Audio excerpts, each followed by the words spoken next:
throws it down the field. On target, Kane Warner. 38-yard score. This is 365 Sports, powered by Sikkim365.com. This could be 4-down territory again. There's the look in. It's Johnston. First down at the 10. Nice run there or draw, either one. Johnston in motion. Play fake. There it is. The tight end, Wiley. Wow. Good job, Jim.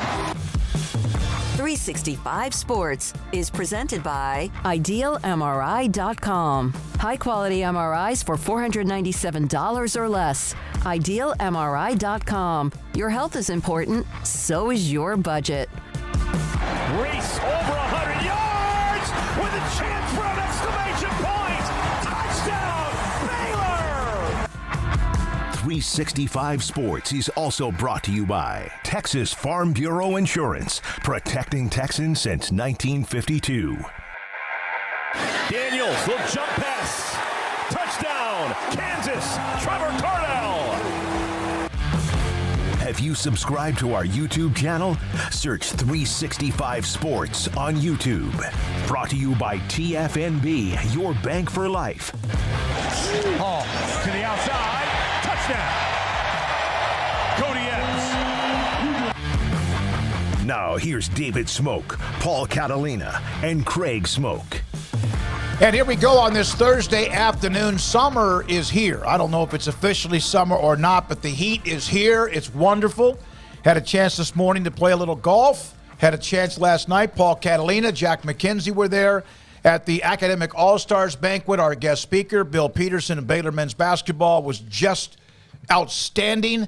20 student athletes. You've heard the story. They now move on for the next couple of weeks until they graduate, and then on to schools including Harvard, Rice, Baylor, A&M, Texas, Texas Tech, Oklahoma, and many others. So congratulations to them. Some amazing stories. But also today is a day Baylor fans need, I think, and are still somewhat skittish because of the quarterback situation when it comes to recruiting. Today, Nate Bennett from Oaks Christian Academy in California committed to play at Baylor. He is a talented young man with an unbelievable story in the background of the family and his mother's health and how many times they've moved, and they were from Oklahoma. And we'll have that story for you. Nate's going to join us live at 3:25, and also some words from his mother in a little bit. Craig Smoak, we know that Baylor, no quarterback before, no Austin Novosad, all year committed to him. He was committed to them. The eve of National Signing Day changes his mind. How important do you think this one is to get this one somewhat early in the process? Well, first of all, I want to say that you're the first person that I've ever heard describe the Texas heat as wonderful. I think we all kind of like it or enjoy it to some extent. That's why we live here. But even we have our barriers, and we're starting to approach that. I think you could tell by outside. We had a Utah fan last week that was, wondering about, I think, coming to Waco or what it was going to be like. And we said, no, you're going to be fine. It's not going to be like any Big 12 versus Pac-12 hatred, and you got to be worried about anything. I will say, though, the one thing we did not mention was the heat, especially that time of year, the humidity. If you've never been to this part of the country before, it's unlike anything you probably experienced, I'd assume. So that's what you need to be on the lookout for, is the Texas heat and humidity. But as far as Nate Bennett goes, it's absolutely massive to get a quarterback in this class committed, locked in, and now available to, be a part of the continued building of this class and, hopefully be a guy that will pull in others or be able to talk to others and have them lean on him and, become a leader and become just a good future teammate in this journey throughout the final years of, their high school careers. Hopefully a great bond's formed and these guys hit campus whenever they do, as a tight-knit group ready to go to work. But just him as an individual and, on the surface of this commitment, the quarterback spot's been very tough for them here as of late. The Austin Novosad thing last December, they had him committed for months and months and months and months, and he waited until the night before National Signing Day. The night before National Signing Day to announce that he was going to instead be going to Oregon, left them in a horrible position. And I know young people and decisions and all that, but I mean, that was really just the timing of it all and the work that had been put in. That's part of recruiting. But that was just one of those where you're like, all right, come on now. Like, that's just disrespectful is kind of what it is. And so they were in a bad situation. You got to give them a lot of credit for the way that they rebounded, being able to go and grab Sawyer Robertson from Mississippi State, also R.J. Martinez as well. They have a good room, but you always do have to keep worrying about, what's next. And guys are always, available to transfer. And so I think now that you've answered this 2024 question with Nate Bennett, that's just absolutely massive. I think it'll calm the fan base down who was worried about, are we going to, find ourselves at the end of the year with no quarterback still? Is there anybody out there? There was a lot of targets that they had missed on or, had chosen elsewhere. And so to find your guy, to land your guy, and now you got to hold on to your guy, of course, as we saw last year. But it's a big deal. It's a huge deal for them to land their QB1 in this class. I cannot wait to share the story. Nate will join us live today at 3:25, and again had a chance to visit with his mother to get a little more background on him. And when I call up a parent or a coach, you get, like, I want to do it more than just the quarterback story or an athlete story or a football player, whoever it might be.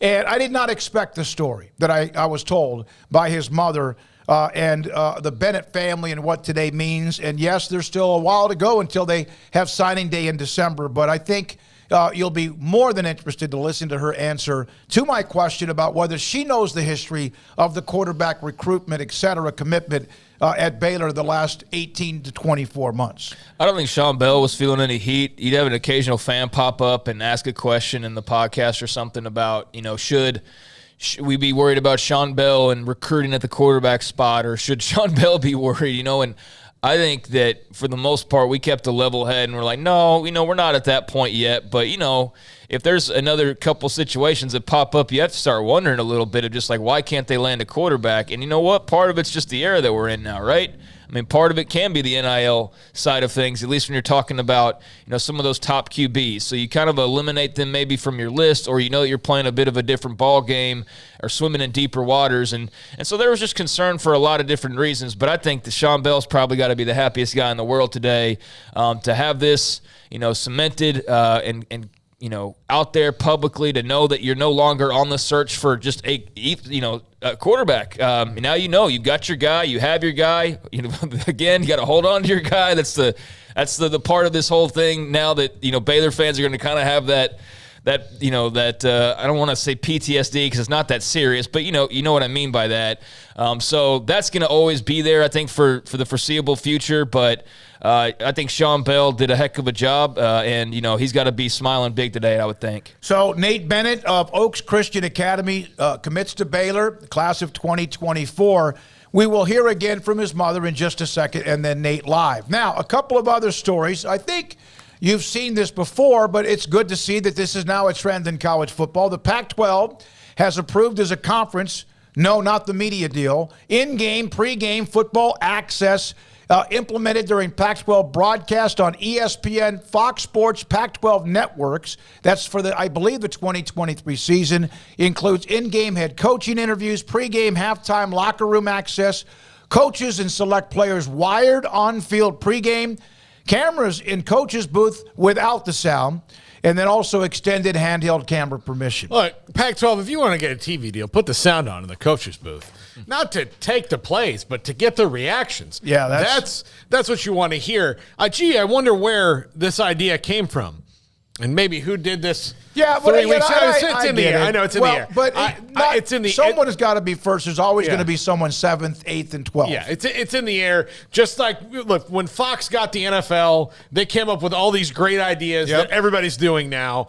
And did all networks at one time come up with the first down line? No, it was Fox did it, and then Fox never said, "Oh, yeah, what was our thing?" No, this is the way it's going, and the Pac-12, I guess, would be wise to enhance their broadcast, because if they have good ones, then maybe the TV deal gets done. But there's just more and more, they keep kind of punting on that thing. So we'll see. Another day goes by and another week is about to go by. Garrett, is there any way you can put that graphic back up? Yeah, leave it up for a little bit. Yeah, so just so everybody can kind of digest that a little bit. Yeah, I mean, this is something we saw the Big 12, announce a couple weeks back or whenever that was. Obviously, I know it's fun to kind of dunk on them, on occasion, and vice versa, of course. But this is not something that you just got done in the last week. This is something you were talking about as well. And I think this is the way that probably most every broadcast will be moving, more access, more behind the scenes, more this, more that. The XFL in its third incarnation, much like in its first, was one of those that's trying out new things and changing up broadcasts. So this will be interesting. It'll be some added flavor and spice to some games just as a result of, some of the timing and how maybe games are going. So, I'm all for trying to be, unique and try to bring new experiences to the table as far as keeping the viewers entertained. So, it doesn't necessarily mean it's all going to be great. But, they're trying new things, and we'll see how it goes. We try to do some things different, technically. Otherwise, we'd still be using, Paul? Tape recorders and reel-to-reel if it was up to me. But it's part of the change in technology, and that's part of the change. And guess what? Then another conference will do it, and then everybody will do it, and they'll be a part of it. Then somebody else will come up with something new. And to your question, Paul, about no TV deal today, but there was the Athletic article by Max Olson and Nicole Auerbach, just sort of exploring some of the things that have been out there. UConn and the Big 12. They talked about that a bit, and just sort of what the scuttlebutt is there.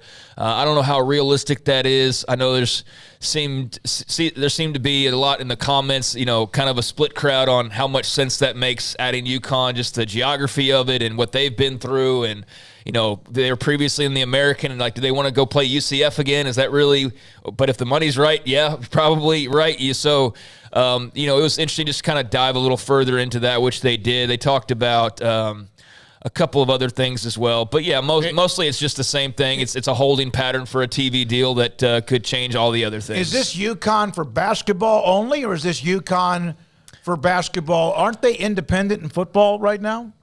I believe so. And, no, I think this would be the whole meal deal because Yormark has said before, I believe, that they would not add anybody that has a football team just for basketball only.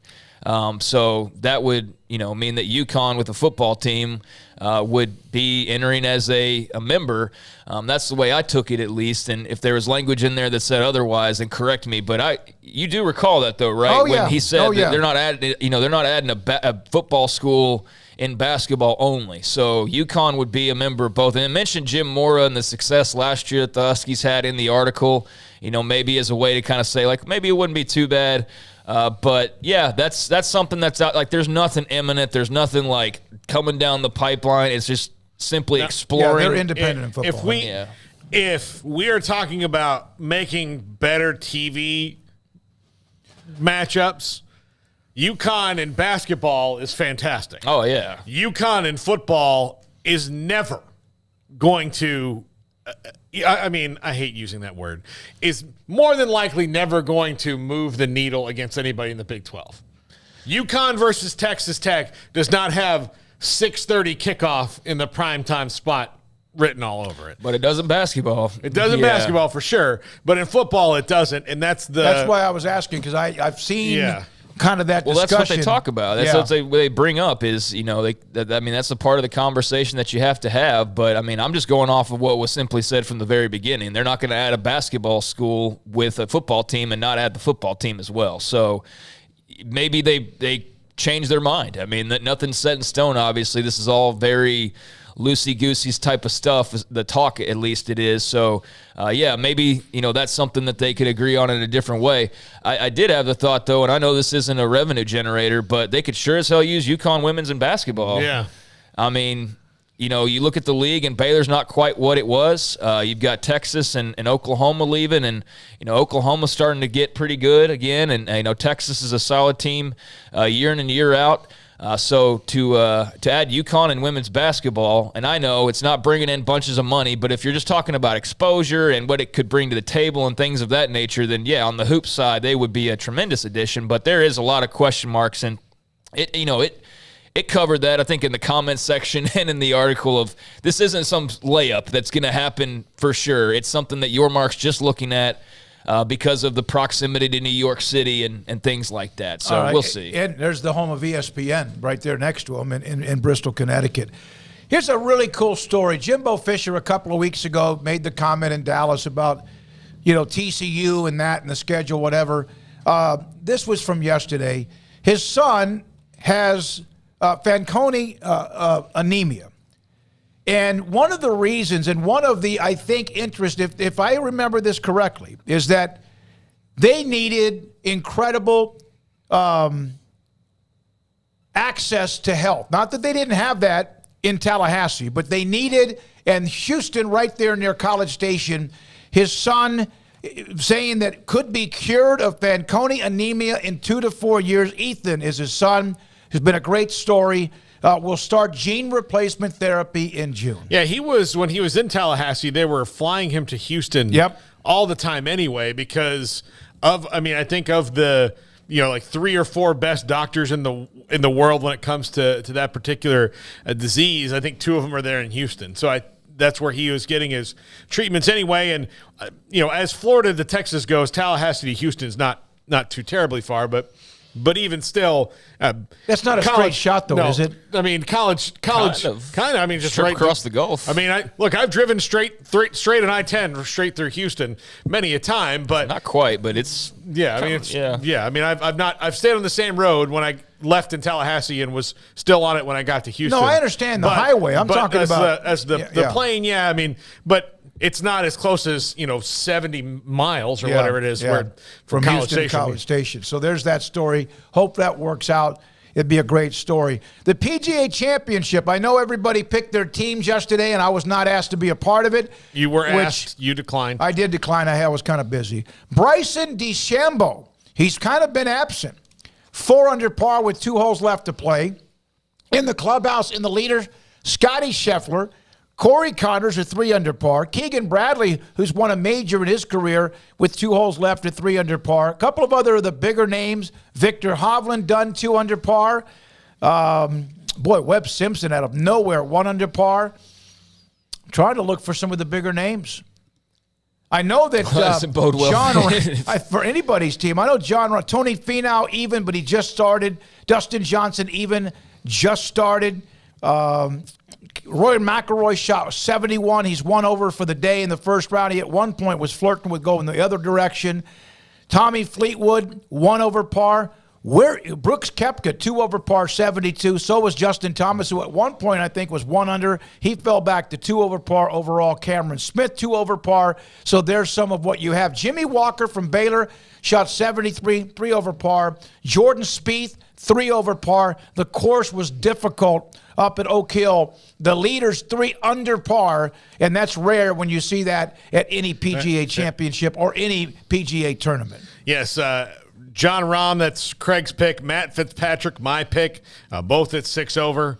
So man, that's unbelievable. Yeah, and Rahm, I watched him for 2 holes, and he bogeyed, missed like a 3-footer for par, had a horrible day, and so, as you mentioned, Matt Fitzpatrick. So there you are. We'll update that one more time later in the show. So we'll hear from Nate Bennett. We're going to hear from Bill Peterson, who spoke at our banquet about, not the banquet, we'll discuss some of his, I guess you could say, ABCs of what he was talking about, but also he once recruited Jimmy Butler, who had a great game for the Heat. Craig will have the NBA and NHL and all that during Off the Radar, but Bill Peterson on that. Mickey Spagnola, Cowboys. Craig's Off the Radar.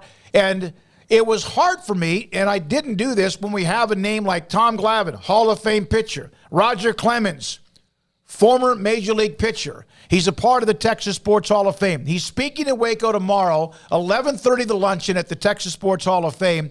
They have reduced the tickets. Not because there wasn't a high demand. There's been very much a high demand, but a donor put extra money in to allow even others to get in. One ticket now at the door is $125. Includes, leave that up, please, Garrett. It's $125. Includes the lunch, includes the speaking engagement, and also includes a picture with the Astros World Championship trophy from last year. two people, $250. So the price is there. All the other stuff was sold out, but there's something you could actually walk up and get a ticket. Now, there aren't a lot, but that is what you have, and Roger Clemens will join us today. And yes, we will discuss him and the Hall of Fame along with the pitching changes, the rules, and much, much more today at 5:15. When we come back, Nate Bennett, Oaks Christian Academy, is next. He committed to Baylor. His story, you're going to want to hear this. This is 365 Sports. Don Humidor and Coffee Beans in the Town West Shopping Center off Valley Mills and Richland Drive in Waco, home of a 48-foot walk-in humidor with all the elite brands of cigars you'll ever want. Of anything you want, like Cohiba and Padron and Ashton and Macanudo and much more. Rocky Patel, Romeo and Julieta, they have them. My Father, that's a brand that's very popular. They have that. And then also they have Vita Dreams, a gummy that you take at night. You kind of learn along the way. Do you take it an hour before you're going to go to bed? Do you take it 30 minutes before you're going to go to bed? You figure out what you do. Is it a full gummy? Do you have whatever works for you, and you'll learn that pretty quickly. You take that, you fall asleep very, very restfully, and you might save yourself the tossing and turning, plus maybe 30 to 45 minutes to an hour that you sleep when otherwise you would not be. It's amazing. I use it. It's fantastic. Don Humidor and Coffee Beans with Ashley, Cheyenne, and Carol in the Town West Shopping Center off Richland Drive and Valley Mills in Waco. Texas Farm Bureau Insurance has protected fellow Texans with auto, home, health, and life insurance since 1952. With more than 260,000 square miles of land and 27 million people, that's a lot to cover. Whether you're wrangling cattle or wrangling kids, we're proud to protect Texans in all Texan ways of life. Stop by and see our agents at one of our 3 McLennan County locations. Coverage and discounts are subject to qualifications and policy terms and may vary by situation.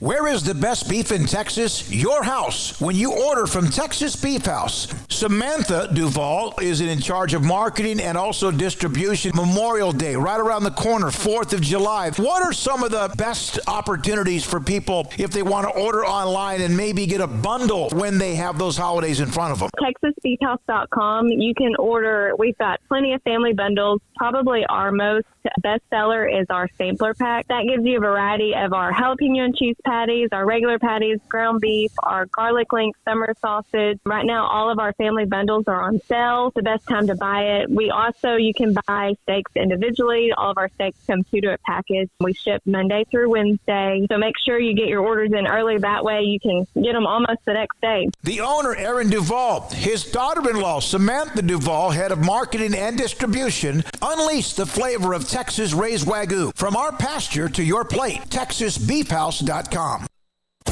At Ideal MRI, we feel blessed to be part of the Waco community. We're a small family business here in Central Texas. At times like this, the cost of healthcare has never been more important. And unfortunately, significant illnesses and injuries still occur. And that's why Ideal MRI is open and here to serve you through this difficult time. So if you need an MRI, ask your doctor about Ideal MRI. You can schedule online in minutes at idealmri.com or call 833-IDEAL-MRI.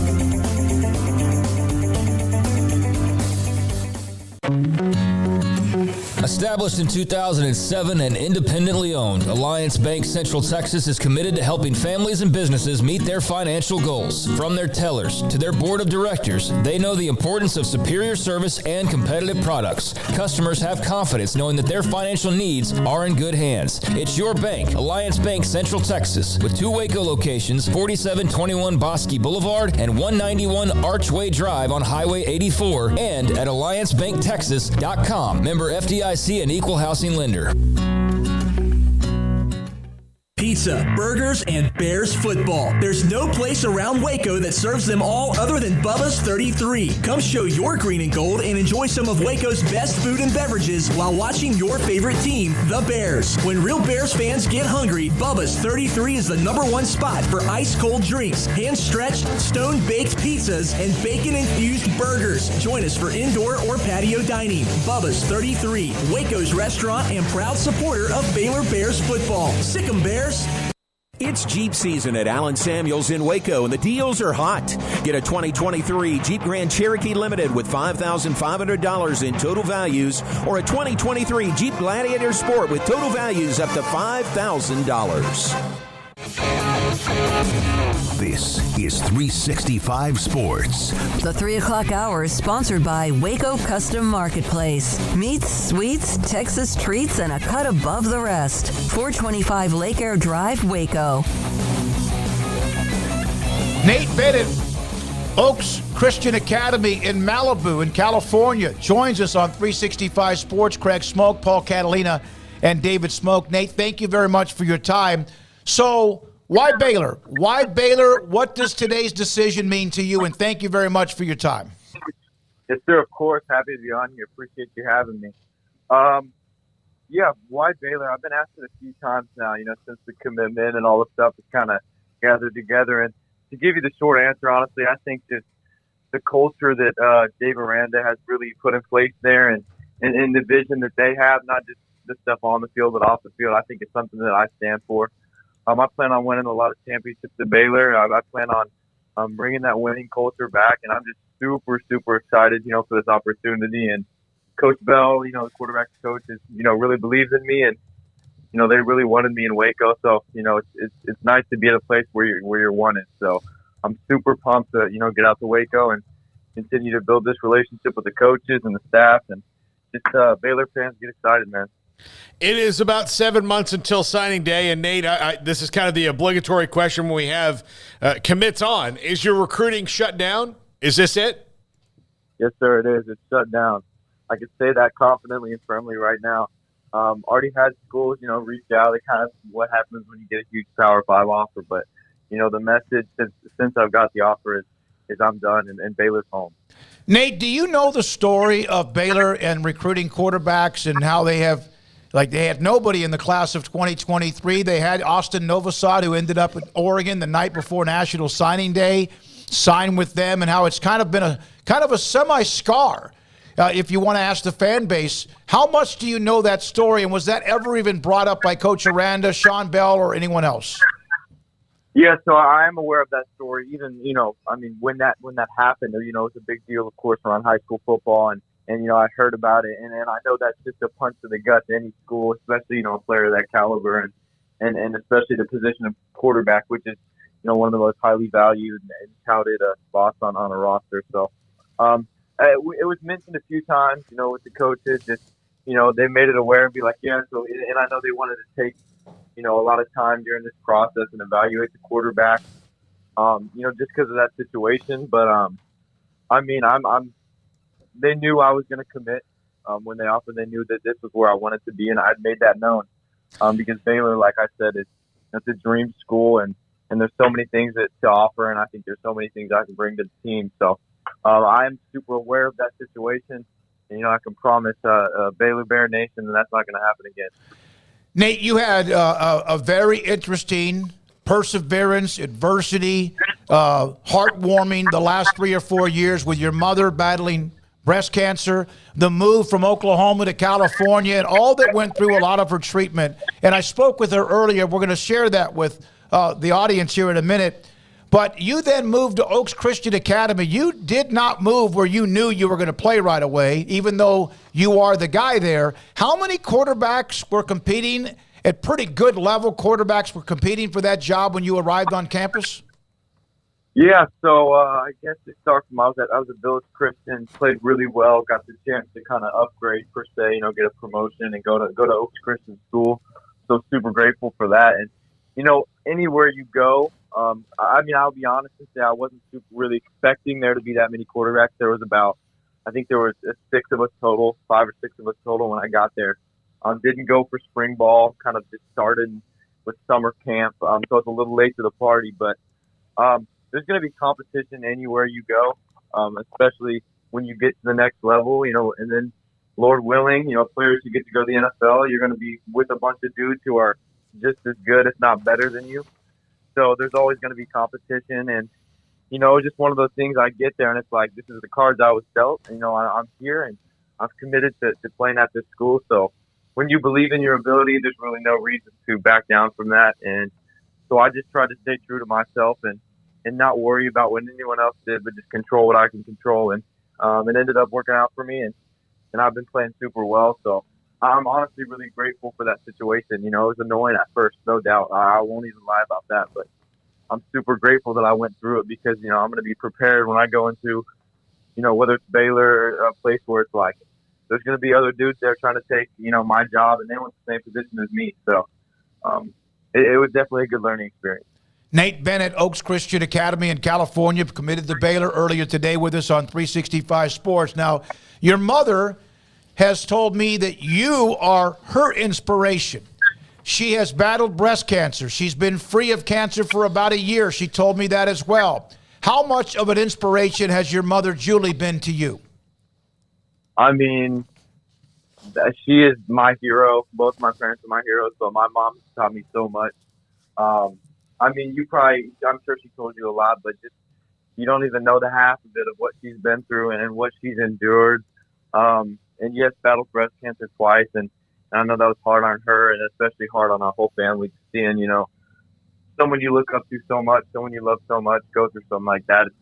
It's never fun. And you take a lot of the blunt of that. And, you take a lot of the pain and wish, you could just take it from her in that moment. But I know that, on a smaller level, like my, situation of, going to a quarterback room with a bunch of quarterbacks, like I had to learn how to persevere. And, I learned that from her. And I learned that from her journey of walking through, cancer, stage 4, stage 3 cancer, and just seeing how much, she didn't complain. She didn't whine. She didn't, say, why is this happening to me? She just said, this is what's happening, and I'm going to take steps to get better, and I'm going to, trust God and put my faith in Him, and everything's going to be okay. So I've just tried to take that from her and, bring that into every situation in my life.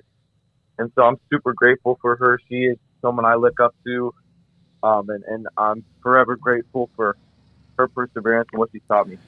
I'm going to ask your mother to send us. I know you have T-shirts, right, with the word perseverance on it. They came up with T-shirts. Sir. Yep. Yes, sir. That's our word, man. That's our family. That's what we live by. How many times did you move? When you moved from, I think, Oklahoma to California, she gave me a number, sir. and I still can't believe how many different places you lived over a couple of year period of time. Yeah, I think it's 20. It's around 20. 20. I believe, 20, 21, something like that. You lose count after that many times, man. It's pretty intense. Where did you stay? Was it like different apartments? Was it places where people let you borrow because they were out of town? Yeah, so a lot of times it was that. So it's honestly such a blur now. It's been a minute, but we would live. Sometimes we'd stay in hotels. Sometimes we'd stay in Airbnbs. We'd stay in friends' house. They had a guest house. We'd stay there. We were just kind of, hopping around, because, California's expensive, and we just, moved there in faith, and it's a different, place. It's like a whole different world almost from Oklahoma and even probably Texas. So I think we were just trying to get acclimated, and it really, that's a testament to our perseverance in itself. We've had so many, small examples of how we've shown perseverance. But yeah, we were living all over the place, man. I feel like I've seen every part of California at this point. I've been around the block, but it's wild to, look back and see all that stuff that happened and sucked in the moment, but super grateful for it. Just like everything, when you persevere, it always is better on the other side. Your father's a pastor. He's been a pastor at different locations. You ended up in, am I right, Malibu? In Malibu, yes, sir. Who would have thought, man? Who would have thought? We've been there on a couple of 3 or 5 occasions or whatever when we've covered football training camp up in Oxnard, driven down the highway and gone onto the Pepperdine campus and just like laid there, I put an offer out on a house there, but they didn't. Wildly rejected it. So, dude, I could not. I still can't tell you how we're living here, why we're living here. It is really like surreal. It's like a dream, and that's probably a story for my mom to tell and my dad to tell. I still feel out of the loop. I'm just like, oh, we're living here. Okay, great. Like I'm just rolling with the punches, So it's amazing though. It's such a gift from the Lord. So we're pretty excited about that. It's an incredible story. It's not just a football story, a quarterback story. So tell us, when you did call, when they offered and you committed. Dave Aranda, of course, is he's an interesting cat, man, as far as his emotions. What did he say? How many coaches did you talk to when you actually committed? Did they pass the phone around, or was it Coach Aranda only? Yeah, so it was actually it was Coach Bell. So Coach Bell called me, FaceTime my family. It was amazing because he's kind of the guy I've been in contact with the most, him as a quarterback coach, and he's the one who's come out and watched me throw, and I've kind of been connected with the most. But then, I called separately Coach Grimes and Coach Aranda. Coach Aranda was the last coach I called, so that was one of the sweetest, just because, and like you said, his personality feels a little similar to mine. He's very chill, very even keel, very steady. Doesn't get too high, doesn't get too low, and you guys probably know better than I do, just being around Baylor so much. But I like to think I'm in a similar way, and I think that's also something that I was really attractive about Baylor, which is how he coaches. He kind of lets his assistants and, Coach Grimes and Coach Bell kind of lead their specific offensive groups, which I really like. He's the head man, but he's going to let his coaches do their thing. And Aranda set that standard of he knows what he wants and what he expects out of his coaches, and I think they know what he expects, and they're going to go and execute that. So Aranda's such a good dude. I know we're going to stay connected and talk a lot more just because, I'm a Baylor Bear now. So he's a good dude, and he's definitely one of the reasons why I picked Baylor. Do you sign in December? Is that when you're supposed to sign and also be available for the spring semester? Yeah, so the goal is to do that, and I'm going to leave for spring ball. That's the plan now. I'm going to have to take some summer classes. I have to do a little extra work, but it's totally worth it. Get out to Waco and, get jacked, put on some weight, and meet the guys and start getting ready to compete. Can we play the interview with his mother and have Nate stay on the line? Is that possible? Can we do that? I would love to hear that. Yeah. You want to hear it? Okay, it's like 4 minutes. It's not. It's 4 minutes long, but I want you to hear. You know this. You know it. My God, your mother and you have this incredible relationship. Your father as well, and your three siblings. But here is Julie Bennett, his mother, and the story of when I asked her what does she think of when she hears the name Nate Bennett. Nate has committed to play at Baylor University. Julie, you've shared the story of your family, of you and the treatment and what you've had to deal with when it comes to breast cancer and the moving from Oklahoma to California and living everywhere you could imagine, overseas for treatment. And here's Nate, who seemed like he was one of the consistent, most positive young men you could be for you during that time. When I just say Nate Bennett, what do you think? Yeah. First word that comes to my mind is integrity. Integrity and perseverance. Obviously, I'm a little emotional, but this kid is the real deal. Obviously, I'm his mom. I'm really biased, but this kid has proven to be the same. What you see on the field, what you hear in the interview is the exact same thing. If you saw him with his door closed when no one's watching, he is the same.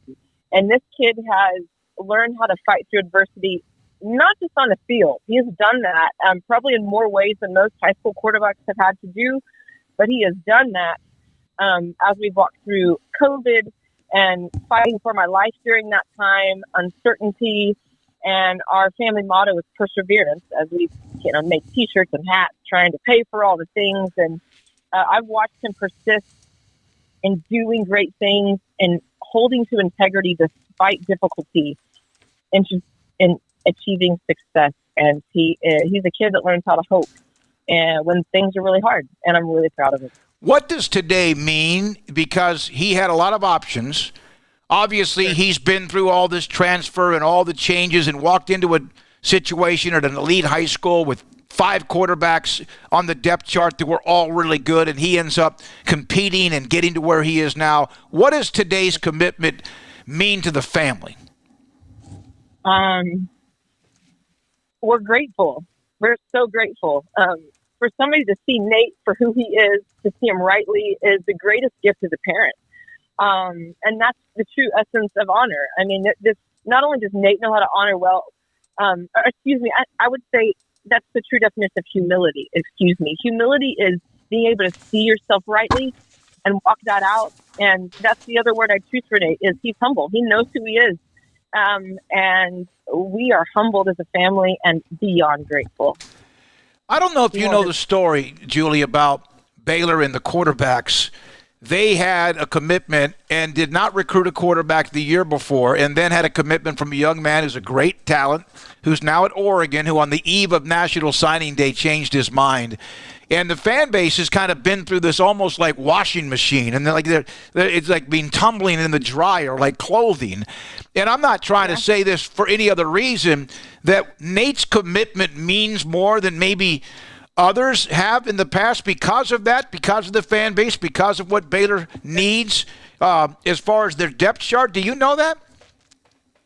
I do. I've actually just recently heard that story, and Nate looked at me yesterday after we got the call from the coach, and he committed on the spot. And he said, "Mom, I've been dreaming about this since I was 6 years old, sleeping with footballs and stuff when kids were sleeping with stuffed animals.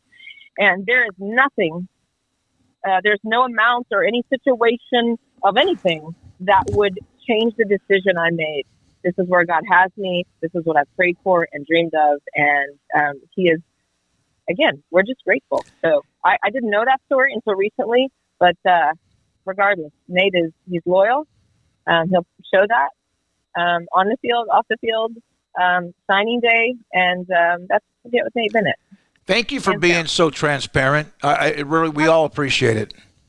Absolutely. So thank you. You'll get to watch him grow over the years. Yes, ma'am.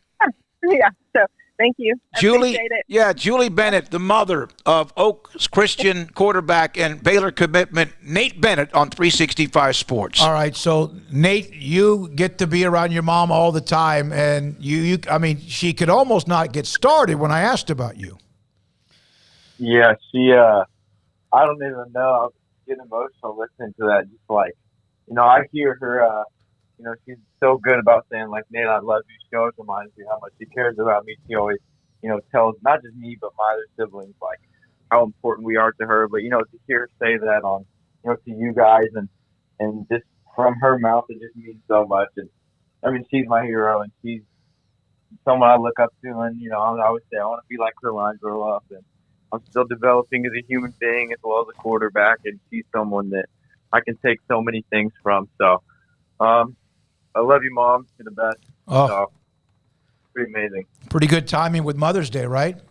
I know, it's great. It makes you appreciate it even more. Yeah, no question. Nate, last thing, you have an older brother. What Yes. I believe older sister. So yeah, an older brother, a younger brother, and a younger sister. Okay, are they all in athletics? What do they do that's special? Yeah, so I mean, in the humblest way. My mom, I don't know if she would say this, but I can brag on my siblings. But like we're pretty talented family. I'll be honest. I might not even be the most talented, honestly. My older brother, he's a full-time tattoo artist right now. Just turned 19. He's like a freak artist. Like can sketch anything. He used to do customized shoes. So he's literally making a crap ton of money doing tattoos right now. Didn't even need to go to college. So just kind of like already on his own. So he's a stud. Love that guy. My younger brother, some people, they joke and say he's more athletic than me. I'm never going to admit to that. I'm too stubborn, but he's a stud athlete. He'll be a freshman next year, but he plays receiver. He's already almost like 6 feet tall. Wears a size 13 and a half shoe, like 13, 12. I mean, he's a stud. And so he does acting as well. Big time actor. So he's done commercials and, living in LA, there's a lot of opportunity. So his name's Brooks. He's a good dude. And then younger sister Joy. It's tough for her sometimes, being the youngest and being the only girl, but we treat her well and we try and make sure she feels loved, and she's still trying to figure out what she wants to do, but she could probably lead her own country right now. She's very, very got everything in order, super responsible. So we all have our different strengths, but we all love each other and we're super close. So trying to maximize, the time I have with them, because like I said, I'll probably be leaving pretty dang soon, 7 months. So it's pretty wild. Nate, we appreciate the story, appreciate the time with your mother, and you, again, the T-shirt perseverance and what you've done as a family, incredible. I'm glad I had a chance to speak with your mother and kind of get the background. Please be good. Take care of yourself as far as your grades. Is school out there, or do you still have time? What's the schedule there?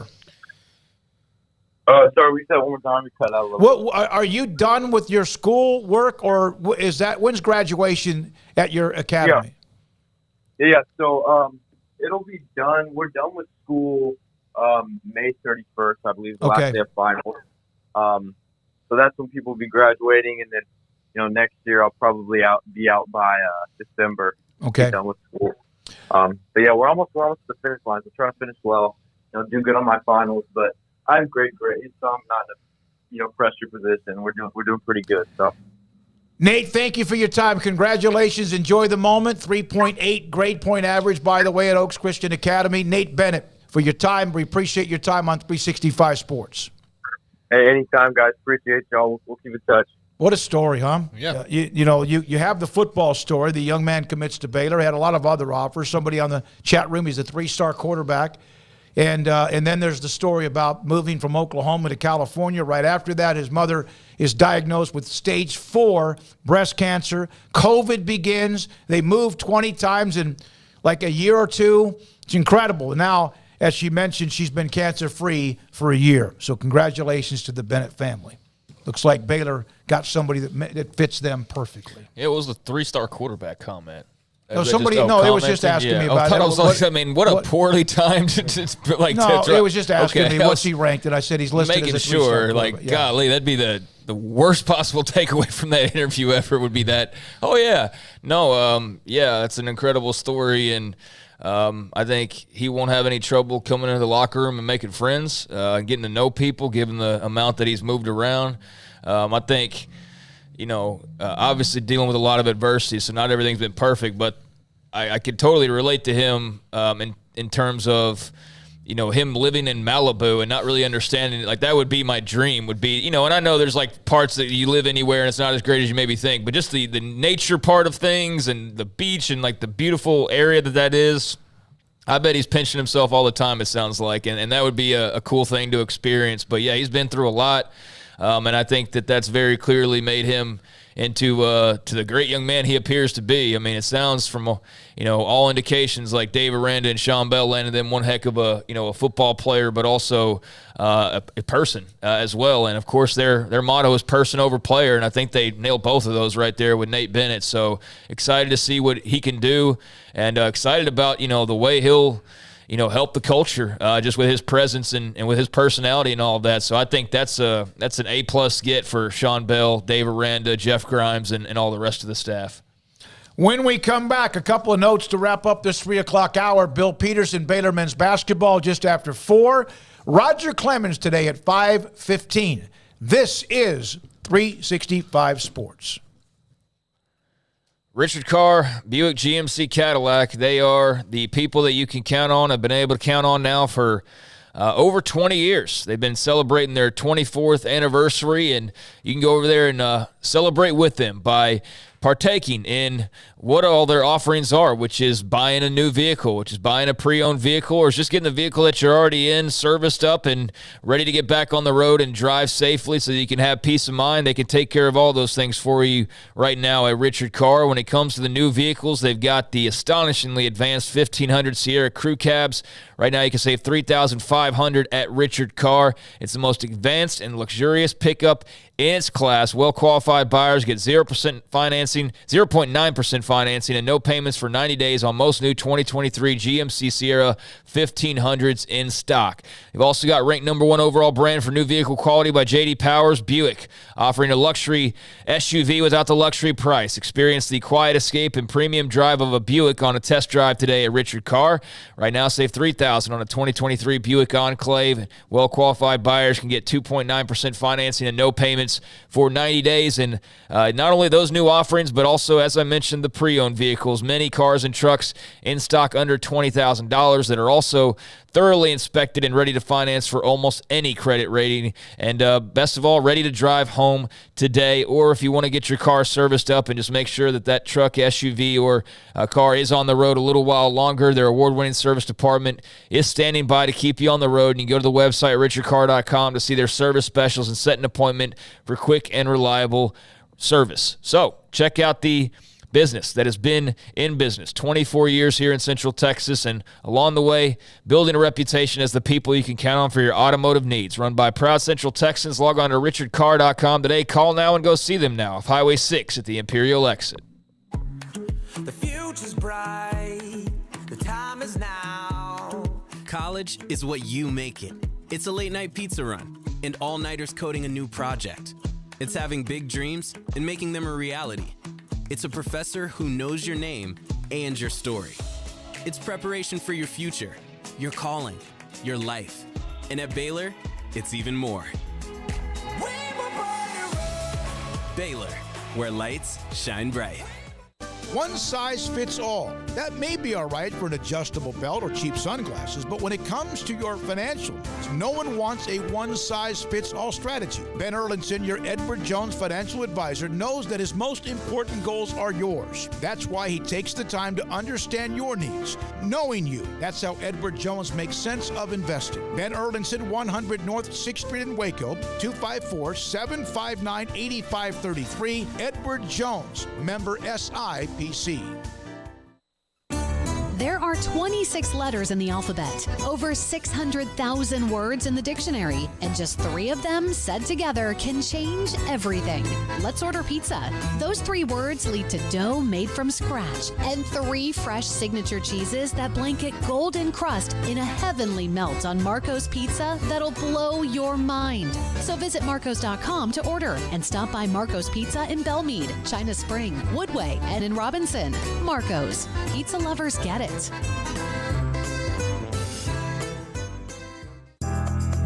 Riverbend Liquor and Wine, Lakeshore Drive and North 19th Street, right behind the bank, is a hidden gem in Waco. If you're a fan of bourbon, especially local Texas bourbons, that's where you gotta go. Balcones, TX, Devil's River, whatever it is, they've got it. Riverbend Liquor and Wine, plus the best selection of craft beers in Waco, seasonally churned out throughout the year, whether it's spring, summer, fall, or winter. Riverbend Liquor and Wine, best selection of craft beers, a speedy drive-through window, and excellent customer service. Find out more on Instagram or just go by and see them. Lakeshore Drive at North 19th Street behind the bank.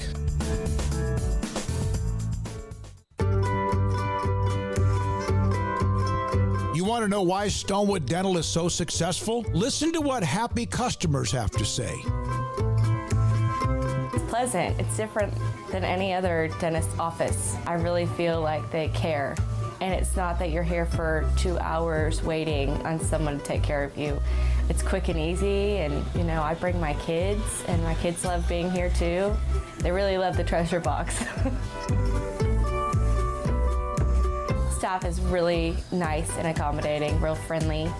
You feel more like home. It's not sterile looking. Everybody has their own personalized rooms with decorations and decor, and they'll even have a blanket for you when it's cold. I've recommended people to actually come here, and they are patients now. I really love it here. It feels like family. Learn more, stonewood-dental.com. With so many companies and policies out there, it gets so confusing shopping for insurance, and I never know if I'm getting the policy that's right for me. Luckily, I met the team at the Niche Group Insurance Agency. With the Niche Group, you can go to one company and get access to coverage options from many insurance carriers, and you get to speak to a real person about your specific coverage needs. With the Niche Group, I know I'm getting the right coverage at the right price. If you need insurance, talk to the experts at the Niche Group at 1-800-258-8302. This is 365 Sports. Text us at 254-339-1122. The text line is sponsored by Riverbend Liquor and Wine, with the most extensive variety of craft beer in Waco. A hidden gem on Lakeshore Drive and 19th Street. Baylor men's basketball coach Bill Peterson, next segment. He was our guest speaker last night at the Academic All-Stars banquet, and you could hear a pin drop. Am I right, Paul? some of the stories that he told. He also mentioned that he had recruited Jimmy Butler when he was at Tyler Junior College, and then he went on to Marquette, and just the stories about what he knew about Jimmy Butler that might make him a difference maker, but he's obviously flourished more than most anyone could have expected. That comes up at 4 o'clock. Roger Clemens at 5:15. Which conference, and I know I'm throwing like a lot at you, but at some point today, which conference does have the deepest high-level quarterbacks? We've discussed the Pac-12, of course. Everyone else among may not all be the Autonomy 5. It might be somebody else. We'll get to that today on the show. So, Craig, you have obviously Blake Shapen, Sawyer Robertson. You'll have Nate Bennett enter the fray in January, R.J. Martinez. And you think about it, this quarterback room was kind of fragile for a while. So your thoughts about what his commitment, what does it mean to the quarterback room? I mean, I don't think there's like any, grand thing to really say here. It means that they've got their quarterback for the class, and that's the important part. I mean, you don't want to skip quarterbacks in any class because, there might be some situations where that's worked for some in the past where they've been able to just – not go that route. But I don't know. I feel like most of the times when you're in that situation, it comes back to haunt you. And I think of Mac Brown and Garrett Gilbert and the way that they went all in for him. And, think about the situation that Baylor was in last year when Austin Novosad decommitted, and it looked like they were just going to come up with nothing. And then, what happens, if Mike Leach doesn't pass away, is Sawyer Robertson available? No, I wouldn't think so. And if he's not available, then, where do they go from there? Yeah. So, that could have been a lot worse than, obviously it was bad to begin with, just the Mike Leach part of that, of course. But, that situation at quarterback, if that didn't occur the way that it did, I don't know who they go and get, quite honestly. And, if it's just R.J. Martinez, all due respect, I don't think that's a room that you're confident in any way, shape, or form coming into this year. Blake Shapen would have been dealing with little to no challenge, as far as the starting quarterback position. But because of Sawyer Robertson coming in spring, you did have a real deal QB1 battle, of which we still don't have any, word, even though Aranda thought that they might have word. We don't have word, and spring ball was over a month ago. And so I guess they're going to take that into the fall, which I do feel like makes everybody probably feel better about it, because I don't think anybody was real high on the idea of naming anybody right after spring anyways, and just what that could have possibly created. So, you've got that part of it that went from really bad in December to, much better in spring. And now you've got this huge worry and panic over, oh my gosh, who are we going to get in this class because this guy went to here and this guy went there and this guy went over there. And, it seems like you're striking out on, some of the players you went after. And then, here comes Nate Bennett, and he is the answer to your prayers, I think, in so many ways, because of, again, the personality that we just heard and the leadership and all those qualities. But you got your quarterback for the 2024 class now. So you're set back up for the first time in a while, at least it feels like in a while, where you should be, where you've got, your guys on campus and you've got your young gun coming in behind them. And, obviously the room right now, Shapen has another year after this year. And Robertson, of course, has, years after this year. So you can kind of, if everything were just kind of stay status quo, you can kind of get back to having a fully healthy 3 to 4 scholarship quarterback room for the first time in, I think, would be quite a while, or at least a couple of years. And I do think that would be a big deal for them to have that kind of health back there. So, yeah, it's meaningful in a lot of different ways. It's very meaningful, obviously, to him and his family, and that's the most important thing at the moment. But I do think it puts them back to 100% as far as the way you'd like your quarterback room to look. Texas Buckeye 1953 and at Judson Rocket.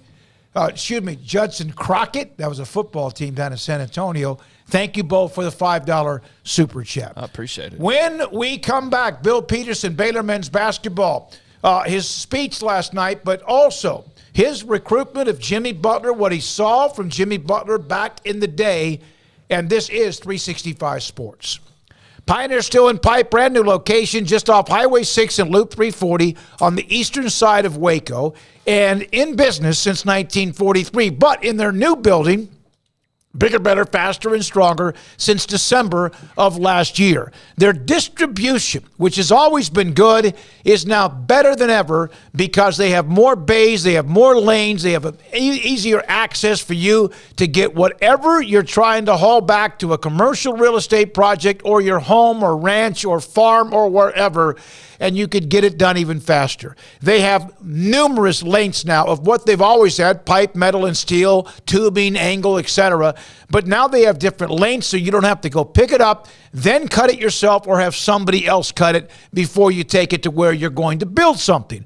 2,500 square foot showroom with 1,000 new products available. It is incredible because they are incredible. Since 1943, pioneerboys.com. Cars priced right both day and night at Richard Car in Texas. Trucks built for you, red, white, and blue at Richard Car in Texas.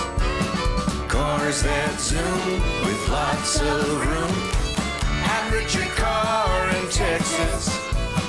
Count on us, a dealer to trust at Richard Car in Waco, Texas. Shorty's Pizza Shack at 12th and Bagby is a homegrown, locally owned pizza place that's out of this world. Everything from the dough, the sauce, the sausage topping is made fresh in-house. Not to mention the amazing pizza pillows, the chicken wings are to die for. Try the Sikkim sauce, chili cheese fries or tots, plus great specials on food and drink every single day. Shorty's is also the perfect spot to watch the game with your friends. Shorty's Pizza Shack at 12th and Bagby. Tell them Paul sent you by.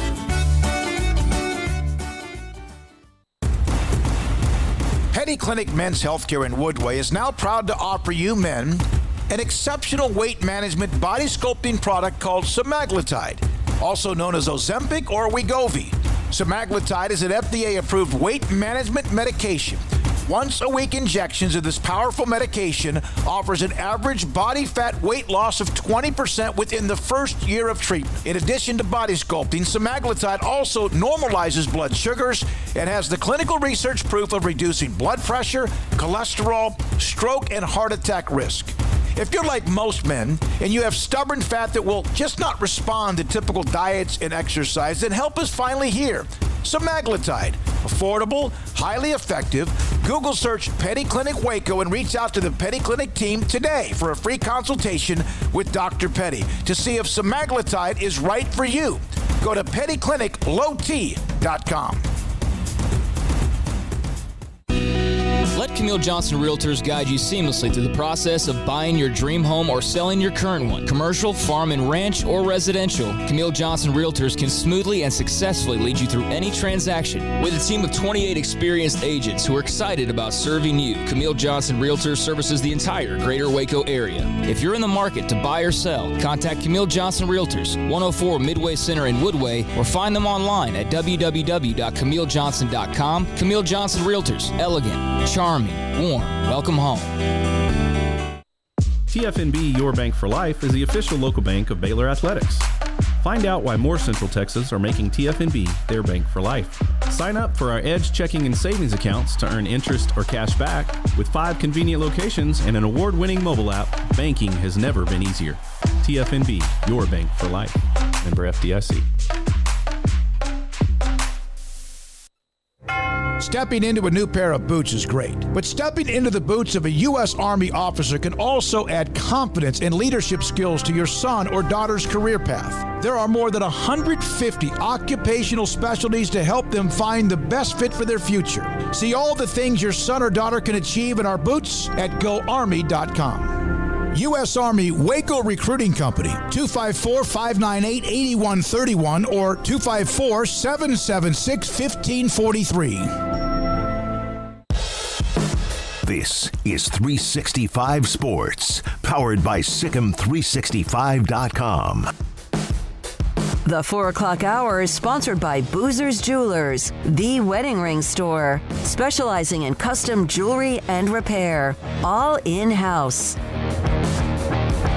Now here's David Smoak, Paul Catalina, and Craig Smoak.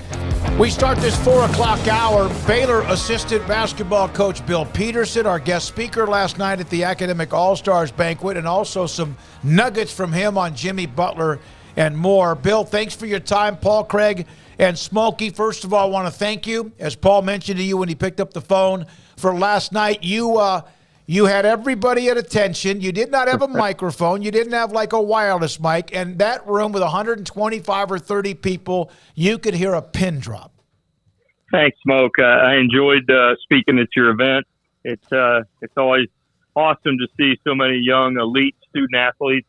It was really neat for me to hear where all they're going and all the accomplishments they've had in high school. And, you had some kids there from really small town schools. You had big high schools. You had a kid from Midway. I think you said they had over maybe 5,000 kids in their class. And it was just neat to see how many kids from different backgrounds. And you had about every sport covered too. So it was really a great honor to speak. When did you start from maybe what you might tell a team in a locker room or in a meeting room to what you now can do as a public speaker?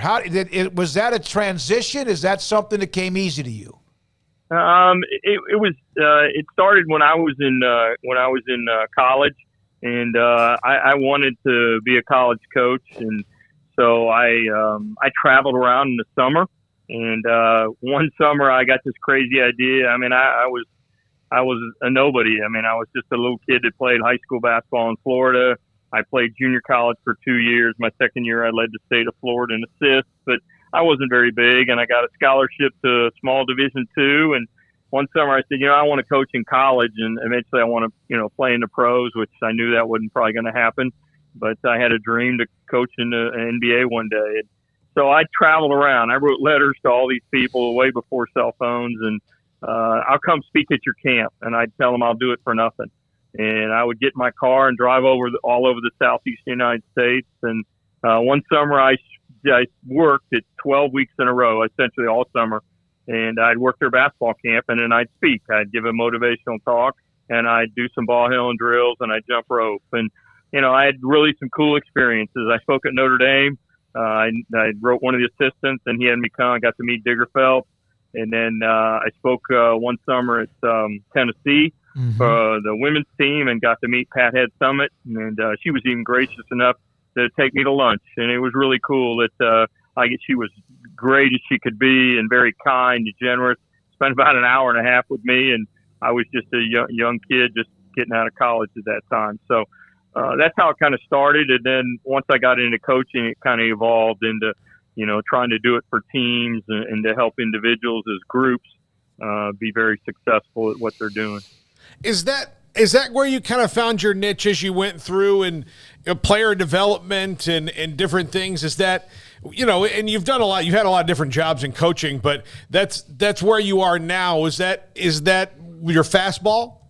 Yeah, that's what I kind of developed into. When I always loved working with guys individually and in small groups. And, when I was a player, I spent hours and hours and hours by myself. And I wasn't very big, but I was really quick and I could really handle the ball. And I made myself into a player, so I got a scholarship. And I would tell kids when I travel around the country, if you do these drills every day for 20 or 30 minutes and you don't get a college scholarship, I would tell them when I was in Kentucky, I'll pay for half your scholarship. I'll get you an education. I'll help you get a scholarship somewhere. And I actually had a kid, and when I spoke at Murray State in Kentucky, about 400 kids, and I gave the talk, and his parents wrote me and said, I just want you to know my son's not very big. He's about 5'8", was going to be a senior. He did your drills and jumped that rope every single day but Sundays. I told him take the Lord's Day off, and he got a scholarship to a junior college in Kentucky, and nobody ever thought he could. And so I would travel around and tell people that, and I started to realize, I can help people get better, and I can help guys realize their dreams. And when I went to Colorado State, we had some pretty good players, and I got really involved with a kid named Jason Smith, who was a big kid we had, and helped him become a pro. And he played 11 years in the NBA, was drafted by the Sixers, played for New Orleans and Washington. And a friend of mine was with the Bucks, and he kind of knew the past. And they had a coaching change, and he said, look, we need a new player development guy. And the GM, Larry Harris, brought me into the Bucks. And that kind of jump-started my tenure in the NBA as a player development coach, and just helping guys to understand if we can carve a niche or role out for you, you can make a whole lot of money because everybody can't be shooting the ball all the time. Bill, part of the staff, Scott Drew's staff that won the national championship a couple of years ago, has been at Baylor. I think this is your 7th season. Yeah, starting my 7th year. 5th as the special assistant to the head coach. You've been a part of the NBA with Orlando, the Bucks, as you mentioned, Golden State, and, of course, Dirk Nowitzki, Steve Nash, and others with the Mavericks. But as we were sitting there last night, Jimmy Butler's having a pretty good run right now for the Miami Heat. They won again last night. So when was the first time Jimmy Butler became a part of on your radar? Because I covered his games while broadcasting Tyler Junior College. Yeah, I thought that was pretty neat, Smoak. You were telling me that last night because a long time ago in my career, I was an assistant at McNeese State, and I would go through Tyler to recruit. I'd go to Tyler and Trinity Valley and Kilgore, and there was an older coach there named Roy Thomas, who you know well, and actually coached one of the guys he coached in the NBA. He had a guard named Robert Pack that played at USC and eventually played in the NBA. And he eventually played for the Mavs when I was with the Mavs. One season he was with us and spent some time with him there. But that was kind of the time I knew of Jimmy Butler a little bit. I knew he played at Tyler, but I didn't know really who he was, much about it. And I was with the Bucks then, and Buzz Williams was the head coach, and one of his assistants, Dale Lair, was one of my best friends. I worked for Dale at Colorado State, and I would go over when Buzz got the job. He would have me come over and speak at his camp. He'd ask me to come over during the summer and speak at his kids' camp. So I'd come over there, and then after camp, he'd haul me in the back gym and say, "Hey, we got this kid here named Jimmy Butler. Will you work him out a little bit?" So I took him in the back gym and worked him out 20, 30, 40 minutes, and then I came back the next week and did it again, and then I did it again. And the one thing, I didn't know he'd be as good a pro as he is, but the one thing that always struck at me, when I worked him out, when I had him do something, there was no second gear. There was no slow. It was all intensity, and it was all business, and that was when he was, like a junior in college. He'd just come from Tyler to Marquette. And at that time, I could tell even then, he had an edge to him. And I didn't know how big an edge that would be, but obviously it's a huge edge, and that's why he's a great player, because he doesn't settle. People tell him you can't do this and you can't do that. He wasn't a high draft pick. I think he was 30 or 31 for the Bulls, and then everybody kept telling him, you can't do this, you're not good enough. But he doesn't accept that. He's just outworked people, and he's one of those guys. He's got a chip, Smoke, and it's when the playoffs come, he raises even to a higher level, and obviously you saw that last night. You said something interesting last night, kind of in passing in your speech about Dirk, in that you said, you didn't teach him how to shoot or anything, but you taught him how to balance his checkbook and live. But those are things, it's kind of funny. I guess people don't think about that because you think about a guy going to the NBA, they want to get him in the weight room. They want to make sure he's eating right. They want to make sure that he's honing those skills for the court. But if his personal life is kind of messy, then usually his professional life is kind of messy. So those are important things I think that people don't even think about, that NBA coaches like you, when you were there, have to help young guys, especially coming over to a new country, figure out. Very much so. I tell a story all the time about Dirk, and I would tell everybody in your audience or anybody that has kids, say you have a son and he's 18 years old and you get him a job in Germany. He gets a job in Germany. He doesn't speak German. You fly over with him. You get in an apartment, you and your wife, and then you make sure he's got some furniture and a bed, and you leave. You leave after a week and a half, and now he's on his own, okay? And he's on his own to survive in that environment. He's never lived there, all right? He's maybe been there once and visited. He doesn't have a built-in support network, any of that kind of stuff. And when Dirk was in Dallas, and one of the reasons Donnie Nelson hired me, he said, you worked a lot with college guys. This kid's 18. We just drafted from Germany. I've seen you work. I coached Donnie Nelson a long time ago on an AIA tour. And Donnie was really smart. He said, I need somebody that likes to be around young guys, but he's not a young guy, that'll take care of this guy and to help him when he goes through tough times. And I'd go back and shoot with him at night. And, we went to the grocery store one night, and he had no idea how to write a check. He said, Coach P, I don't know what to do. So I showed him how to write a check. And then a couple of weeks later, he bought a chair And probably a month later, like a recliner chair. I'll never forget him coming to me. He didn't have very good practice. And after practice, we were shooting. I said, Dirk, what's the matter? He said, oh, I'm not at home. I must get this chair. This furniture store told me I had to be there at 4 o'clock or I would not get the chair. I must be there. I said, whoa, Dirk, you tell them when to come, okay? You paid the money. It doesn't work like that, okay? And he said, but they told me, Coach. I said, no, it doesn't work like that in this country. So I went in and got him a phone. We got on the phone, called the store and said, you guys will deliver the chair tomorrow morning at 9 o'clock or you keep the money, okay? And obviously Dirk was, I'm so relieved. That morning he got the chair. He came to practice. He was bouncing around going, Coach, so much better, Coach, and he was a great person. And, obviously him and Steve Nash together were a great duo and really great human beings to be around. I would like to know the furniture store that did that is now after he is maybe the most beloved athlete in Dallas, or he's one of them. He's in that conversation. He's in that conversation of the most beloved athlete in Dallas. Which furniture company tried to take Dirk for a ride? Yeah. Oh, yeah. I can't remember which one it was, but that guy, he was so generous and so gracious to people. And, I just saw him, I don't know, the last year he played. I went up and went to a game. A couple of Keith Grant, who was a assistant general manager for a long time, was a good friend, and Alvidas Pazdrasdas was a scout who played for me in college. Anyway, I went to a game, and after the game, I see Alvidas, and he says, "You want to come see Dirk?" And I said, "Sure." So I go back in the training room, and I haven't seen the guy probably in 4 or 5 years because I haven't been in the NBA. I've been at Baylor, and so I walk in the training room. He's sitting on the table after the game. He's got ice on both knees, and he's eating a plate of food.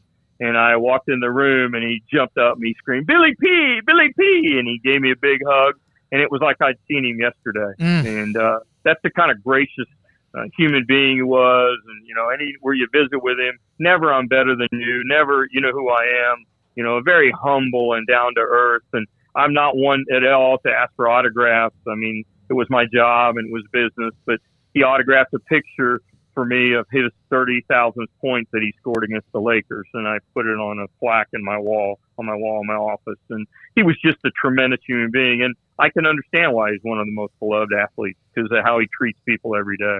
I ask every one of the student athletes, the recipients, because some are 10 minutes away and some live an hour and 20 minutes away, to text me like their mother, "Hey, when you get home, make sure, let me know so I know everyone's fine." And throughout the night, the text messages come, and all of them made sure they mentioned Coach Peterson and also your speech and how much it grabbed them and caught their attention.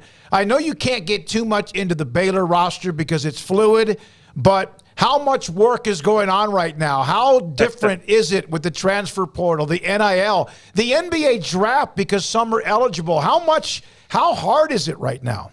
Very, very, very different. Scott's done a great job adjusting and adapting, and that's really important because the landscape has changed in college basketball with the portal and kids transferring, not sitting out, and then with NIL. And then on top of it, because of the level where our program is, we have 9 guys on our roster, but, I can't share names and stuff, but essentially we're recruiting like 4 guys that are playing right now on TV, at the Chicago Combine because they're in the NBA draft. And if they don't go back to their school, a couple of them are in the portal. And then obviously we have our own guy, Adam Flagler, that's playing in the games today. And, he's got an opportunity to come back or he'll stay in the NBA draft and go ahead. And that deadline is May 31. So you have to continue to recruit guys like that. And our roster's not finished.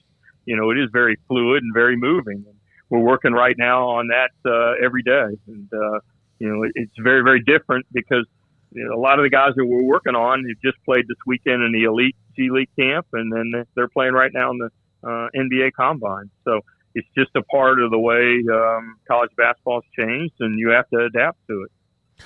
Bill, inspirational, motivating, unbelievable job last night. We appreciate your storytelling.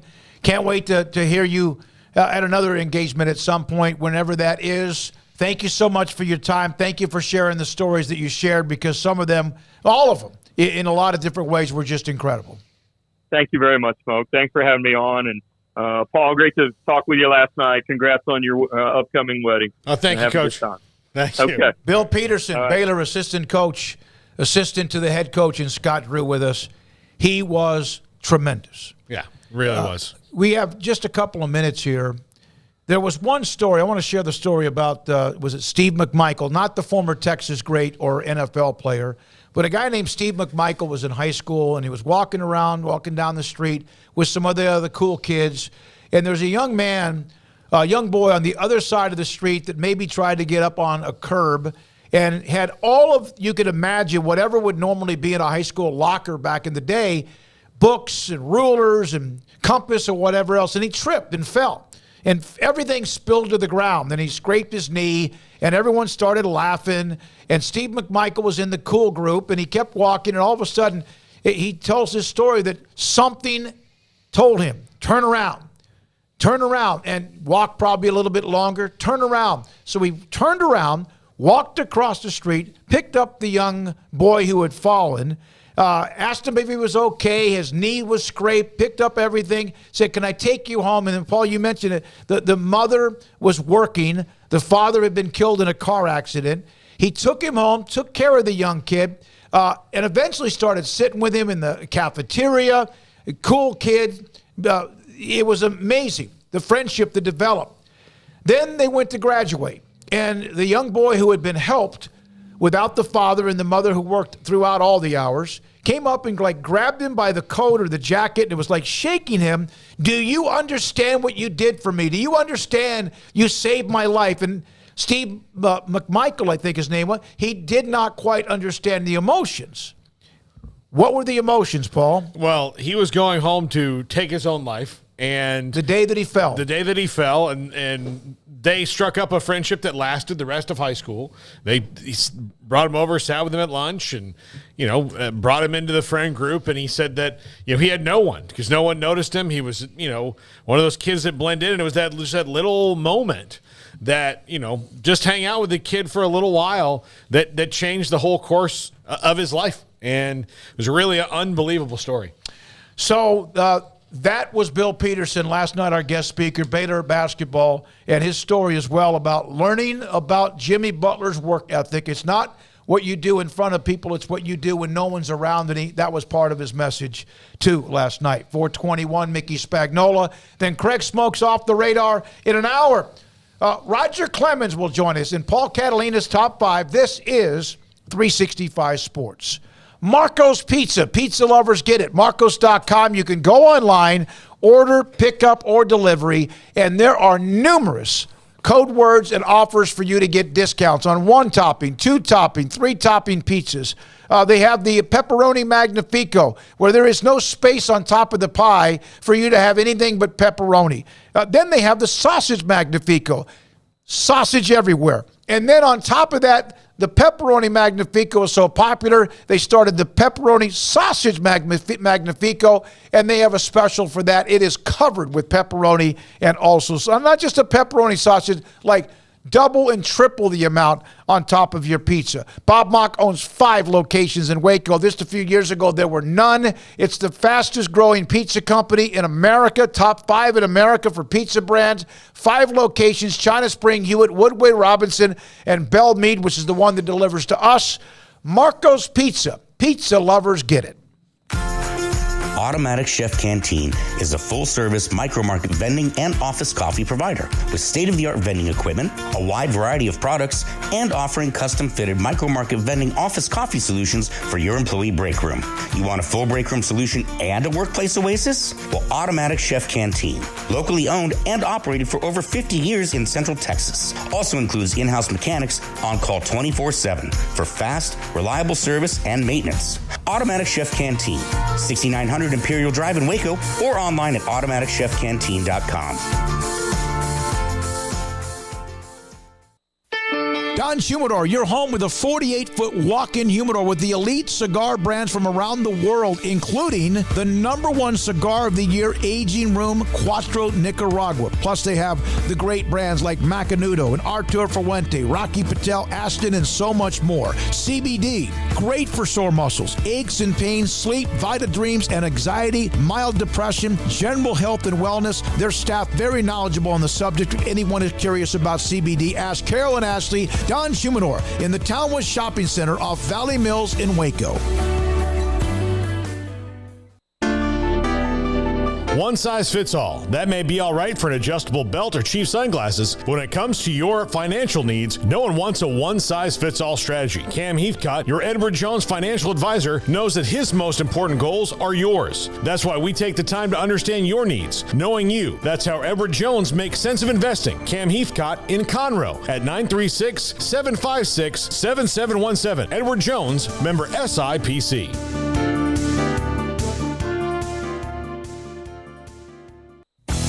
Three Nations Brewing Company has 16 different beers on draft with a new beer every Friday. It also offers 2 air-conditioned tap rooms, a large indoor beer hall, a second-floor mezzanine offering a great overview of the brewing company and equipment and patio where you can relax under the shade. Plus, you can now experience the new Three Nations Beer Garden Grill on our shaded patio. Grab a cold beer and enjoy a bite from our freshly prepared and delicious menu. Street tacos, quesadillas, freshly cooked burgers and dogs, and veggie burgers too. Nachos and so much more, all prepared and cooked on site. So come visit the award-winning Three Nations Brewing Company on East Vandergrift off I-35 in Carrollton.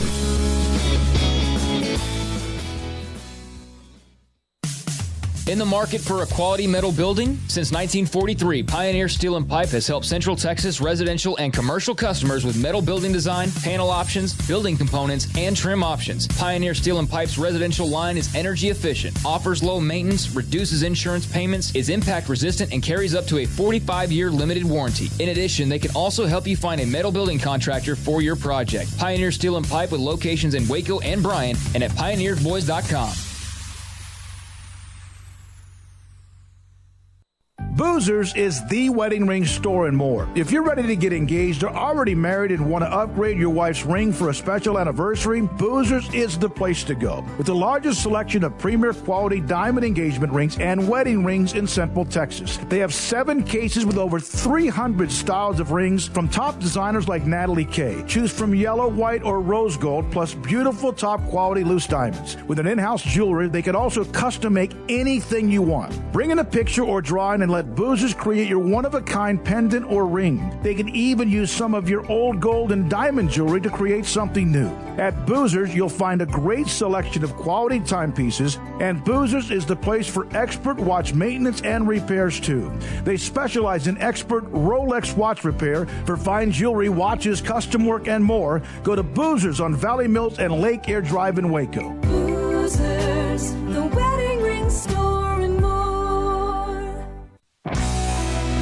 This is 365 Sports. It's time for our weekly segment with Mickey Spagnola of DallasCowboys.com. Prescott fires, caught, Lamb, touchdown. Brought to you by the First National Bank of Central Texas, with 5 locations to serve you. Mickey Spagnola joins us on Thursdays in the 4 o'clock hour. He joins Craig and Paul, and I'm David Smoak here on 365 Sports. Mickey, thanks for your time. So, Micah Parsons, Trayvon Diggs, CeeDee Lamb, Dak Prescott. Is there a priority, in your opinion, of those contracts that the Cowboys must deal with in the next couple of years? Well, seeing that Diggs is going into his last year, on his contract, I would imagine that one would be first. Parsons, they've still got, if you wanted to enact the 5th-year options, 2 years on him. Lamb, you can also franchise him, right, if you needed to. So Diggs is the one that I think you want to get done, then Lamb. At some point, you'll have to get Dak done and Parsons. So, yeah, there's 4 to get done. But let's remember this. The new TV contract going to kick in next year, 2024. And from some things I've seen, I think the salary cap right now is at 228. It's supposed to go up to around 250. So there's going to be a little bit of a cushion there to be able to deal with some of these increasing salaries that the Cowboys are going to have to figure out how to form over the next 2 years. Mickey, Dak would seem to be the one, since he's already kind of long-term, that they have to do it anyway, but that will kind of almost seem to me to come almost in conjunction with someone like Micah, that Dak's deal gets done and then Micah's deal gets done because they figured out what they're doing with Dak over that time period. Yeah, and of course, the quarterback, I mean, you've got to get it done, but again, and I do believe he's got a clause in that contract that he can't be franchised again. So at some point, yeah, you've got to get it. What is he going into the third of his four-year deal? Mm-hmm. And the base salaries are going to go up. So you would like to get that done to lessen the immediate impact of a new contract and just how much you can push down the road, because generally when you give guys new deals, Paul, and you end up paying them a signing bonus, then the base salary, at least for that first year and sometimes the second year, is more manageable than at the end of the contract. Mickey, I just Googled this because I was going to guess and I would have been too low. The first year the NFL had a salary cap was in 1994, and of course it was to try to disrupt the Cowboys. We know that. The cap was $34.6 million. So what's that, 30 years ago? Yeah, that's basically 3 decades ago, yeah. 34.6, and now it's about to be 250. Yeah, and if you think about it, back then when the Cowboys signed Troy Aikman to the largest contract, I think, in the NFL. It was, I want 5 to say years, 40, 50? 5 years, $11 million, something like that. Yeah, it was. I remember when the Cowboys did the deal with Herschel Walker in '86, and they signed him to basically a $1 million a year contract, right? $1 million a year for a base salary. And when somebody asked Tony Dorsett what he thought about it, Dorsett said, "I feel like $1 million man." I guess so, right? Right. So yeah, things change in this league rapidly. But again, if you compare. And I know they play more games, but just look at the NBA contracts where these guys, just a very good player, right, is making $60 million a year. Mickey, rookie minicamp was, I mean, as far as you aren't learning anything, about full intentions for players because of how it works. But I was kind of interested to hear what Dan Quinn said about Florida A&M linebacker Isaiah Land and how he kind of had he had his eye on him since the year before when they had scouted and eventually signed Marquise Bell, also a Rattler. When you hear, and maybe not just about Isaiah Lane in particular, but with a coach where they kind of have a player that catches their eye like that and they wind up getting him, do you like to kind of follow that story as to where, Dan Quinn can try to fit Isaiah Land in a linebacker core that's a little bit thin? Yeah, absolutely. As a matter of fact, that's sort of part of my column that's going to be up on Friday on how not just Quinn, but particularly Quinn, has visions for players that may not be playing the same position they were playing in college. And one of the guys that he used as an example was Isaiah Land, because he was scouting basically Marquise Bell for that 2022 draft. And he was like, oh my, look at this guy.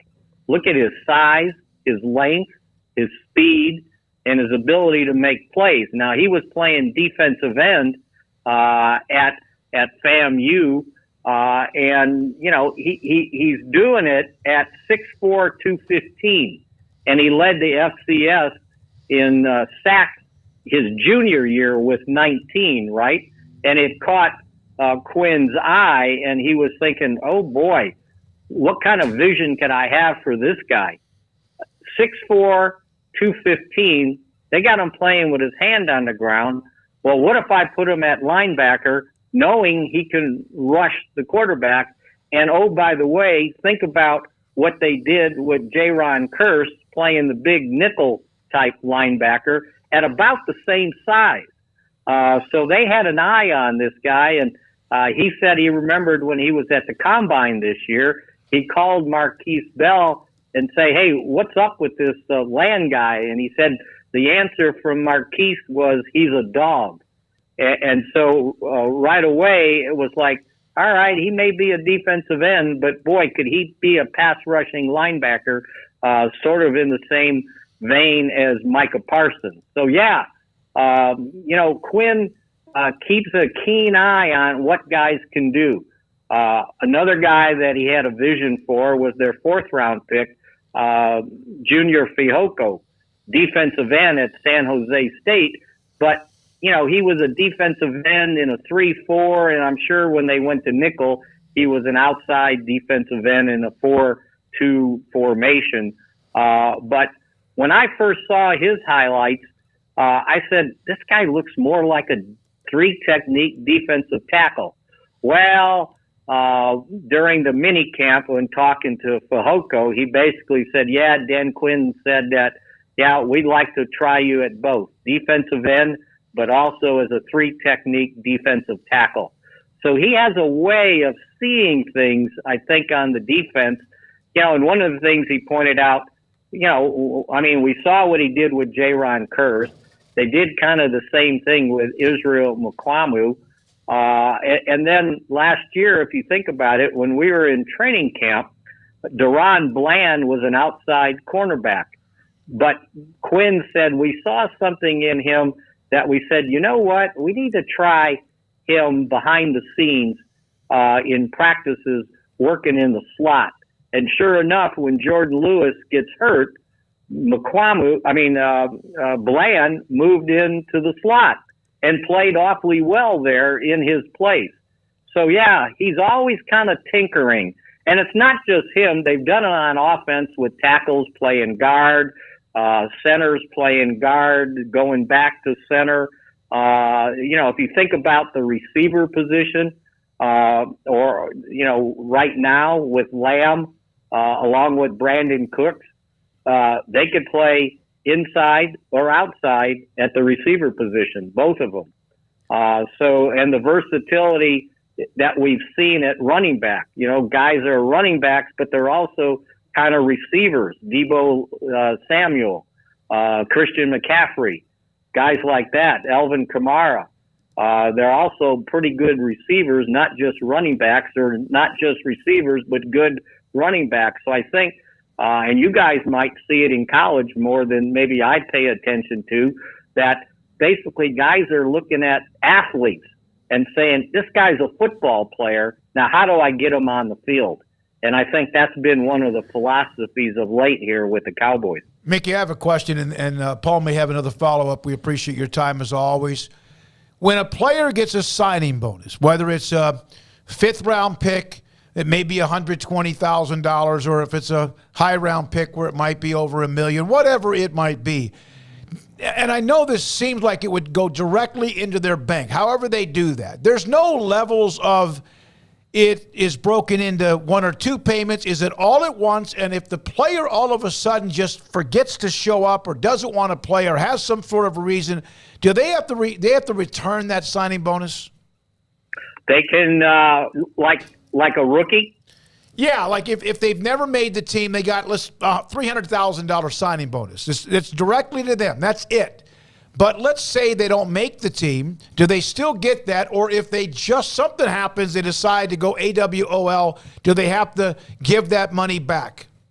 Now, if you get it, but they cut you, then you don't give it back. But if you quit, then you got to they can go after you to give it back. Right. And you probably wouldn't get the money in the cap for, say, this year, but you would get it back on the cap next year. Okay. And I remember, David, back in the day when it might have been the mid 90s, which you brought up, the cap started.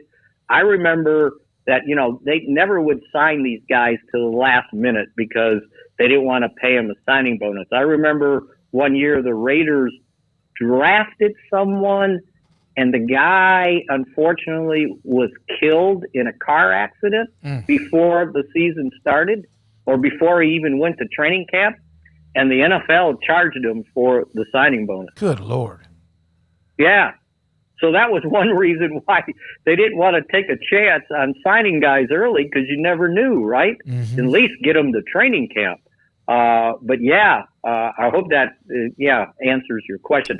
One other thing on these signing bonuses, and I've seen this mistake being made out there, when you see some undrafted rookie free agents getting guaranteed money, like the Cowboys had a couple guys of the 13, I think they signed, get a $200,000 guarantee. Well, basically what the guarantee is, it guarantees him a full season of at least being on the practice squad. But it doesn't guarantee him upfront money. So if you figure out what they get paid weekly on the practice squad over 18 weeks, it comes now to about $200,000. So yeah, it's basically a guarantee that you'll at least spend the season on the practice squad. Mickey, thank you very much. It will crank up sooner than we think, obviously around the corner with things that they do during the May and eventually June, and then training camps will begin in July. We appreciate your time, and have a great weekend. Thank you. OTAs start next week. Next week. It's Mickey Spagnola, DallasCowboys.com, with us on a couple of the new names, a couple of the unknown names, and just a couple of, I guess you could say, accounting-type questions on signing bonuses. When we come back, Craig Smoak's off the radar, Roger Clemens at 5:15, Paul's Top 5 in about an hour, and this is 365 Sports. I have a dentist appointment next Wednesday morning. I got the alert to remind me of this. This is something I set up a long, long time ago. I was going to have a dentist appointment at the end of the year. It's just a regular teeth cleaning. And then, and I think there was one piece of work that I needed done, but it wasn't major, because last year I went through where I had 2 teeth pulled and then I had crowns put in. And so I got a call from Stonewood Dental. They said, David, we have an appointment for you. It was like between Thanksgiving and Christmas, but your insurance is pretty much locked in. I mean, you're at that point. And they moved it back to the start of the year, and it didn't cost me more because you have deductibles or whatever, but they were trying to help me out. Not just because they're trying to help make sure my teeth are good, my maintenance is good. It's more than that. They also become kind of like a business for you, in many ways protecting you with your deductible and with what you have as an insurance. Next week, I'm going to have what is a teeth cleaning, but I told you about the story. My back right, or next to the last molar on my bottom right side, I bit into like a mint one time, and I kind of like, man, that doesn't feel right. It didn't hurt, but I have a slightly cracked molar in my bottom right tooth and molar, and I'm going to get that looked at as well. And I'm not worried about it because Dr. Childress will do it, and whatever work needs to be done, he will make it very comfortable, and not always the case when you go to the dentist, it is with him. He's amazing. He has treated our soldiers. He's had trauma victims while serving our country. He is incredible. He's been amazing to me. He needs to be your dentist. Dr. Steve Childress and Stonewood Dental, Robinson, Texas. It's the season at Allen Samuels in Waco to find the vehicle that's right for you. Get amazing deals on new Ram trucks, Jeep SUVs, Chrysler sedans, and minivans, or a sporty Dodge. At Allen Samuels, we're committed to taking care of our customers, and that means having as much new inventory on hand for you to choose from. Of course, if we don't have exactly what you want in stock, we can help you build the custom car, truck, SUV, or van of your dreams. And order it today. Shop Allen Samuels, DCJ.com, or come in to see us today at Allen Samuels in Waco. Baylor Scott & White Southwest Sports Medicine and Orthopedics, the team physicians for Baylor Athletics, diagnosing and treating all sports-related injuries, including concussions. These specialists also provide orthopedic services for athletes and non-athletes alike, whether it's knee or shoulder pain, a wrist injury, orthopedic spine care, and even an arthritis and total joint clinic. Trust the doctors Baylor Athletics trust. Baylor Scott & White Southwest Sports Medicine and Orthopedics wants to get you back in the game.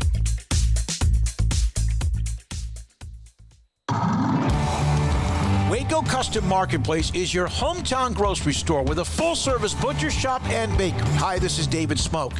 The butcher shop can take your customized orders for seafood, pork, and poultry and custom cut your favorite steaks from bacon-wrapped fillets to T-bone to bone-in ribeyes. Cut specifically the way you want. They have Norwegian salmon fillets, catfish fillets, sliced ham or turkey and lunch meat, variety of cheese available, and several options of sausage links, fresh chicken breast or whole chickens, sliced bacon, pork chops, ground beef, marinated beef, and chicken fajitas, and always large briskets available, plus fresh vegetables. So the great product, customer service, and family tradition of the Bauer family continues at Waco Custom Marketplace, open Monday through Saturday. A full-service butcher shop and bakery available. Waco Custom Marketplace, 425 Lake Air Drive in Waco, or WacoCustomMarketplace.com. The future's bright, the time is now. College is what you make it. It's a late night pizza run and all-nighters coding a new project. It's having big dreams and making them a reality. It's a professor who knows your name and your story. It's preparation for your future, your calling, your life. And at Baylor, it's even more. Baylor, where lights shine bright. It takes time to reach goals. It's a truth that applies to more than sports. It goes for your financial goals as well. You work hard for your money, and you deserve an investment strategy that lines up with your game plan. And Chuck Verno, your Edward Jones financial advisor, can help. If financial investments aren't putting forth the effort you desire, stop by today for a financial review. Chuck Verno, 720 North 64th Street in Waco, 254-732-1161. Edward Jones, member SIPC. Stepping into the boots of a U.S. Army officer can add confidence and leadership skills to your son or daughter's career path. See all the things they can achieve in our boots at GoArmy.com. U.S. Army Waco Recruiting Company, 254-598-8131 or 254-776-1543. This is Craig Smoak's Off the Radar, presented by Alliance Bank. They take pride in making banking easy. AllianceBankTexas.com. All right, welcome into Off the Radar here on 365 Sports. Taking a look on Tuesdays and Thursdays around 4:45 Central at just some grab bag of headlines and not so much headlines, but just other stories that are sort of floating around in the sports world. And I just saw where apparently the National Labor Relations Board has come back with a comment on the USC, Pac-12, NCAA, more of the bargaining over players and employees and all that. But I just saw a tweet about it, so unfortunately not in time to be able to explore that. But I don't think it's good news for college sports. And I just seen a tweet earlier too about I think it was Dan Wetzel and said, are they really going to blow up college sports, talking about realignment over an extra $20 million? And then I see that National Labor Relations Board tweet, and I'm like, well, that's another factor that you got to take into account, and if we are headed down a pathway where all of a sudden you're going to have full-time employees who were previously just college athletes, students, there is going to be quite a divide, I would think, over that. And you talk about separation, unintended or otherwise. That could very well be where the most massive separation occurs. Now, I don't know, and I'm just saying, like I just saw this tweet said Gabe Feldman. Let's see right here. This is, again, going back to the National Labor Relations Board. They issued a formal complaint against USC, the Pac-12, and the NCAA today. Complaint alleges the college athletes have been and are employees within the meaning of the NLRB and have been misclassified as non-employee student athletes. The complaint also states that USC, Pac-12, NCAA have been interfering with, restraining, and coercing employees in the exercise of the rights guaranteed in the NLRA. And USC, along with the others, must file an answer by June 1st, upcoming, and a hearing has been set for November 7th. Complaint seeks an order requiring USC to cease and desist from misclassifying athletes as non-employee student athletes and to reclassify them as employees in their handbooks and rules. So, again, this is coming down in like the last few minutes, but it piqued my interest because that is the battle that we kind of shove off because it's not quite on our doorstep, but it kind of is. And this is one that could really make the entire ecosystem, right, pretty messy and far different from what we've ever known it as. Well, this is also in conjunction today. I'm not sure at what stage it is, but out of committee and voted on, maybe on its way to the assembly for the first go-around. But in California, they did vote on a revenue-sharing bill for college athletes today as well. So maybe trying to head that off of the pass. It was only Democrats in this particular arena that voted for this, and it'll go to the assembly floor. So it'll appear to be another one of those things that's, divided down party lines, although this will wind up being an extremely bipartisan issue, I think, by the end of it, because there's so many things that it crosses and weaves through. But, yeah, it's going to be interesting. And, you also have you have two sides of the athletes. You've got athletes that don't want to be categorized as employees and want to be able to do kind of the NIL thing unencumbered, and then you have people who think absolutely they should have employment status and all of that. So it's going to be a very long fight. Well, you say it's on our doorstep. We didn't think the NIL was ever going to be on the doorstep. Transfer portal, the freedom, the way that is. So here comes something else. It's not going to happen overnight, but it's coming. Yeah, and this initially, I guess, was mostly about just by classifying them as non-employees. Like, what can they not do? They can't organize and join up and try to fight it the way that they could as student athletes or non-employees as compared to having that employee tax. So that makes a major difference in, their rights and arguing for that. But I know it's a bit more complex than that. But I just seen that from Gabe Feldman. So if you want to, go back and reread those tweets about in any other further details that come out, it's, again, nothing that's, changing anything today, but it could very well change the way that things are working in the future. And, yeah, we'll see how that eventually goes. All right, elsewhere, looking at a 30th team joining the MLS as San Diego was announced today as the 30th MLS club. Mohamed Mansour and the Saquon tribe a part of putting this all together, but also Manny Machado will be a minority owner, the Padres star of the San Diego MLS franchise.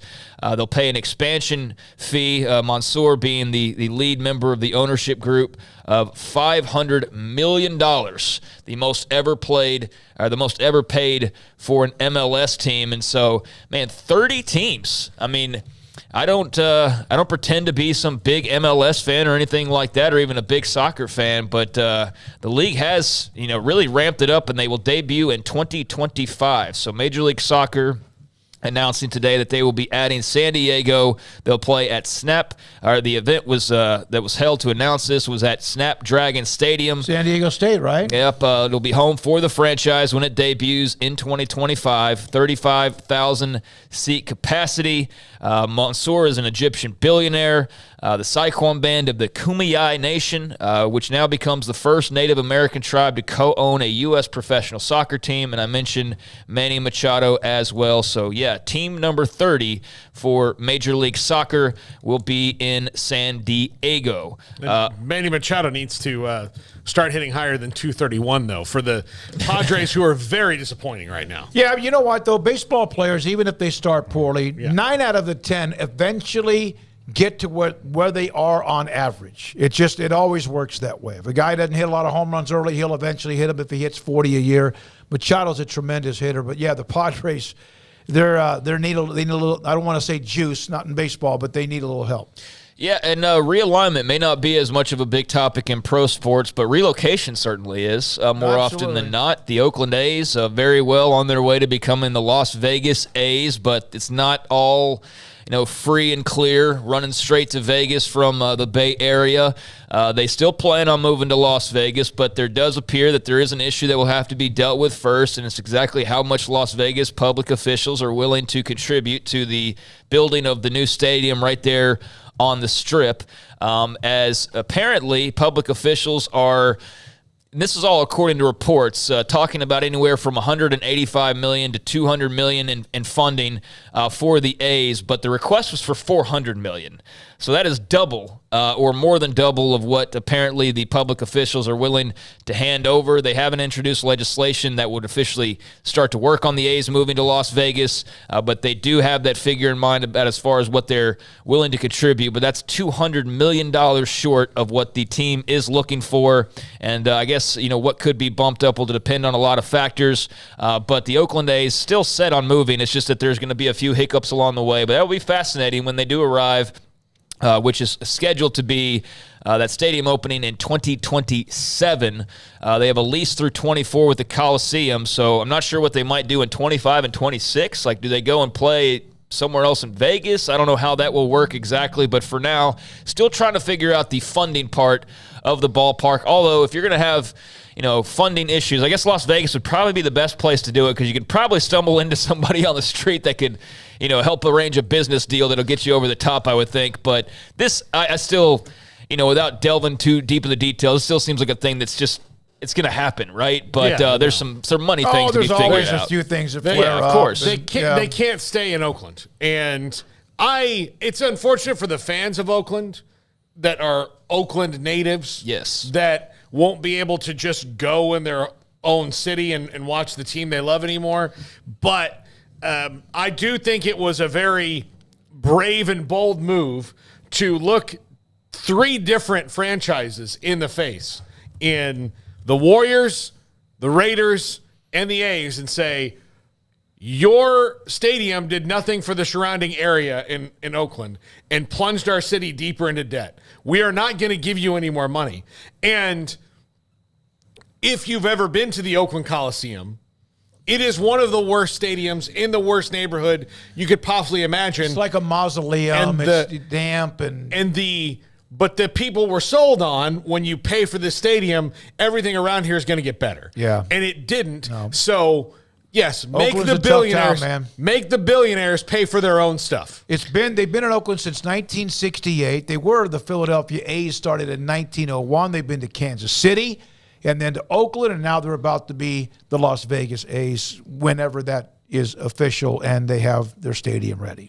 Yep, they've been able to, secure the location, and they know where they're going to be, and they're going to be more on the Strip than originally, I guess, it appeared they would be. But, yeah, I got to figure out some of the funding part of it. But, again, not a city where, money is in shorthand.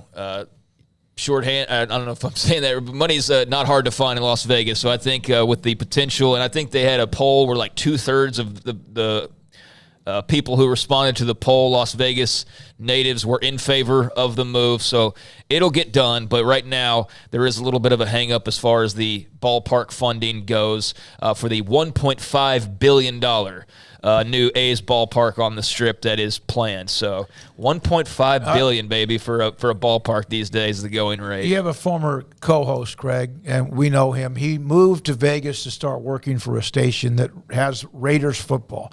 He grew up a Raiders fan and an A's fan. He's from Oakland, and now 2 of his teams are right there where he's working. That's got to be unbelievably pretty good. Yeah, I would think so. Yeah, Q, I think that would probably be, the way that it was envisioned. I mean, I don't think anybody has all due respect, that kind of foresight to think, oh, well, this team's coming and this team's coming, and I'm going to be there. But, yeah, the Raiders were there already, and it all worked out really well. Absolutely. I mean, you're not going to get the Warriors, though. We know that. They're not leaving, but they left Oakland. They left and went across the bridge to San Francisco, but that would have been the trifecta, I think, would be to have the Warriors. It'd be Oakland East, right? Yep. Would basically what it would be, and far, far nicer than the digs that they were occupying, previously, those franchises. So, yeah, really dream-type scenario for Q for sure. Elsewhere, the Commanders, there will be no vote this month on their official sale, but that's not anything that's unexpected. Just a vetting process continues to go on. The league still is doing their investigation on Daniel Snyder, but do not expect a vote when the league meets next week in Minnesota. However, there's still some looking into Josh Harris, but the deal's agreed to and all that. They just got to check some boxes, cross some T's, dot some I's. But there will not be an official vote on Washington's change in ownership next week, so don't expect You know that. why this is just to kill us, Garrett? Just in case. I mean, it's going to happen. It's brutal. It's going to happen. It's so unfair. But it's not going to happen just quite yet. Meanwhile, last Saturday, you had the XFL Championship game, Arlington and D.C., and D.C., 9-1 going into that game, loses to the under 500 Arlington Renegades led by Bob Stoops. But I mentioned that because that was the end of the road for the XFL 3.0, and they finished with 1.44 million viewers on ABC, largest XFL audience since week 1. Nighttime game on the big stick.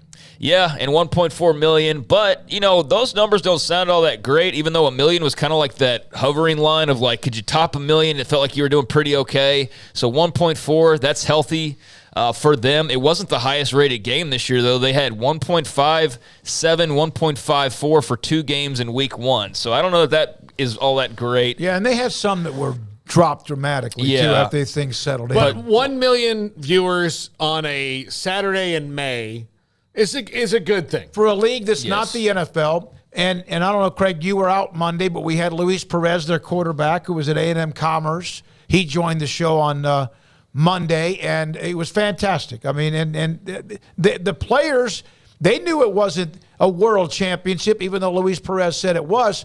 You could not tell that it didn't mean anything because everybody was doing everything they could to win that game. Everybody we talked to seemed like they really enjoyed the league and that they were happy to be there. And, I hate it for Abram, though, because he's on D.C. They went 9-1 and lost in the championship game to an under 500 team that seemed to be coming on at the end of the year.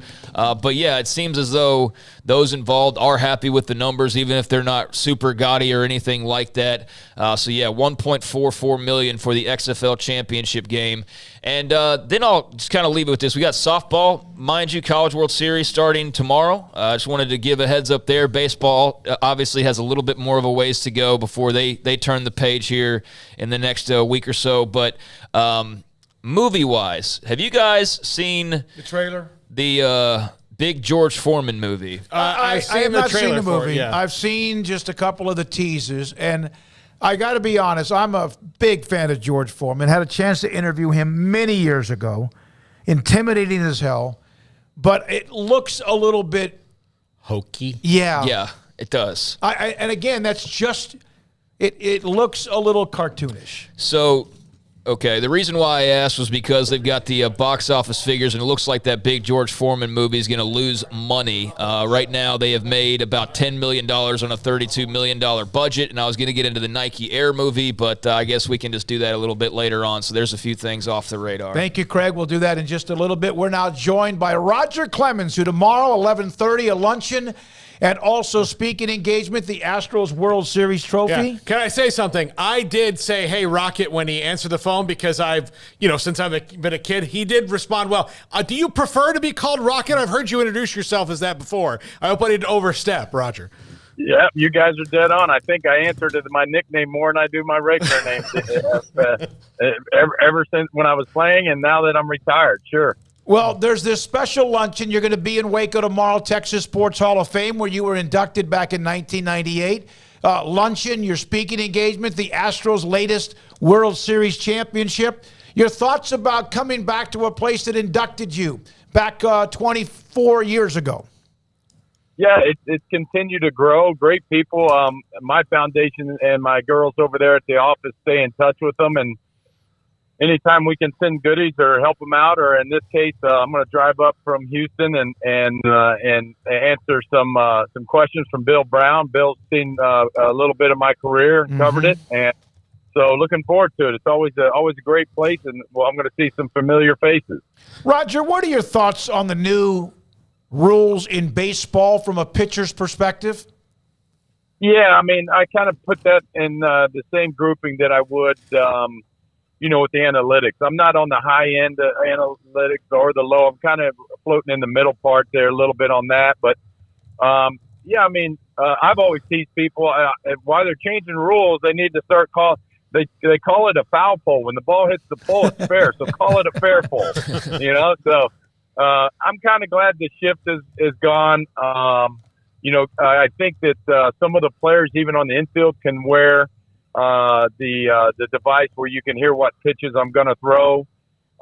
Doing my work with the Astros in spring training, I told some of the veteran guys, the minor league guys are used to it, but I thought it would take, and I still think it's taken a few of the guys who have had time in the majors a little bit time to get used to it. And I told them, just be aware, don't turn into, if you're a power pitcher, don't turn into a power thrower. You hear that signal off your ear, and you grab the ball and you just kind of heave it with no purpose. And that makes it real difficult to get through the lineup the third time. Now, I know a lot of them are only going 4 or 5 innings, whatever, but, it's so important. It's so important for them to pay attention to detail. And like I said, I was a power pitcher. I did a little thing with Greg Maddux about a month ago. And Greg and I were talking about, even though he threw, 88 to 90 maybe, and I pitched 95 to 97 miles an hour. We were both power pitchers. When Interleague came, he grabbed my video to watch how I was attacking some of those hitters. Now you go with the bigger bases, the challenge plays. I'm okay with that. The thing that I don't like probably is the being able to throw over twice. Stuff like that. I mean, it's the games. I don't mind the times. The times going. The game times are a little bit faster. You still have to leave time for your walk-up songs and all your swag stuff that the guys are doing now. But yeah. So I enjoy the pace. I called 90 to 95% of my game from the mound with my looks. So my catchers had to pay attention to detail also. So, yeah, I mean, it's I think that, again, I go all the way back to what I started with. The guys have to pay attention what they're doing and where they're locating the pitch to continue to be a power pitcher and not a thrower. Which catcher adjusted to you and that the fastest? Man, I had some good ones. I mean, obviously the one that comes out jumps off the page, and he wrote a book called Cy Young Catcher, was Charlie O'Brien. Charlie caught, I think, 10 Cy Young Award seasons. He caught Maddox and Glavine.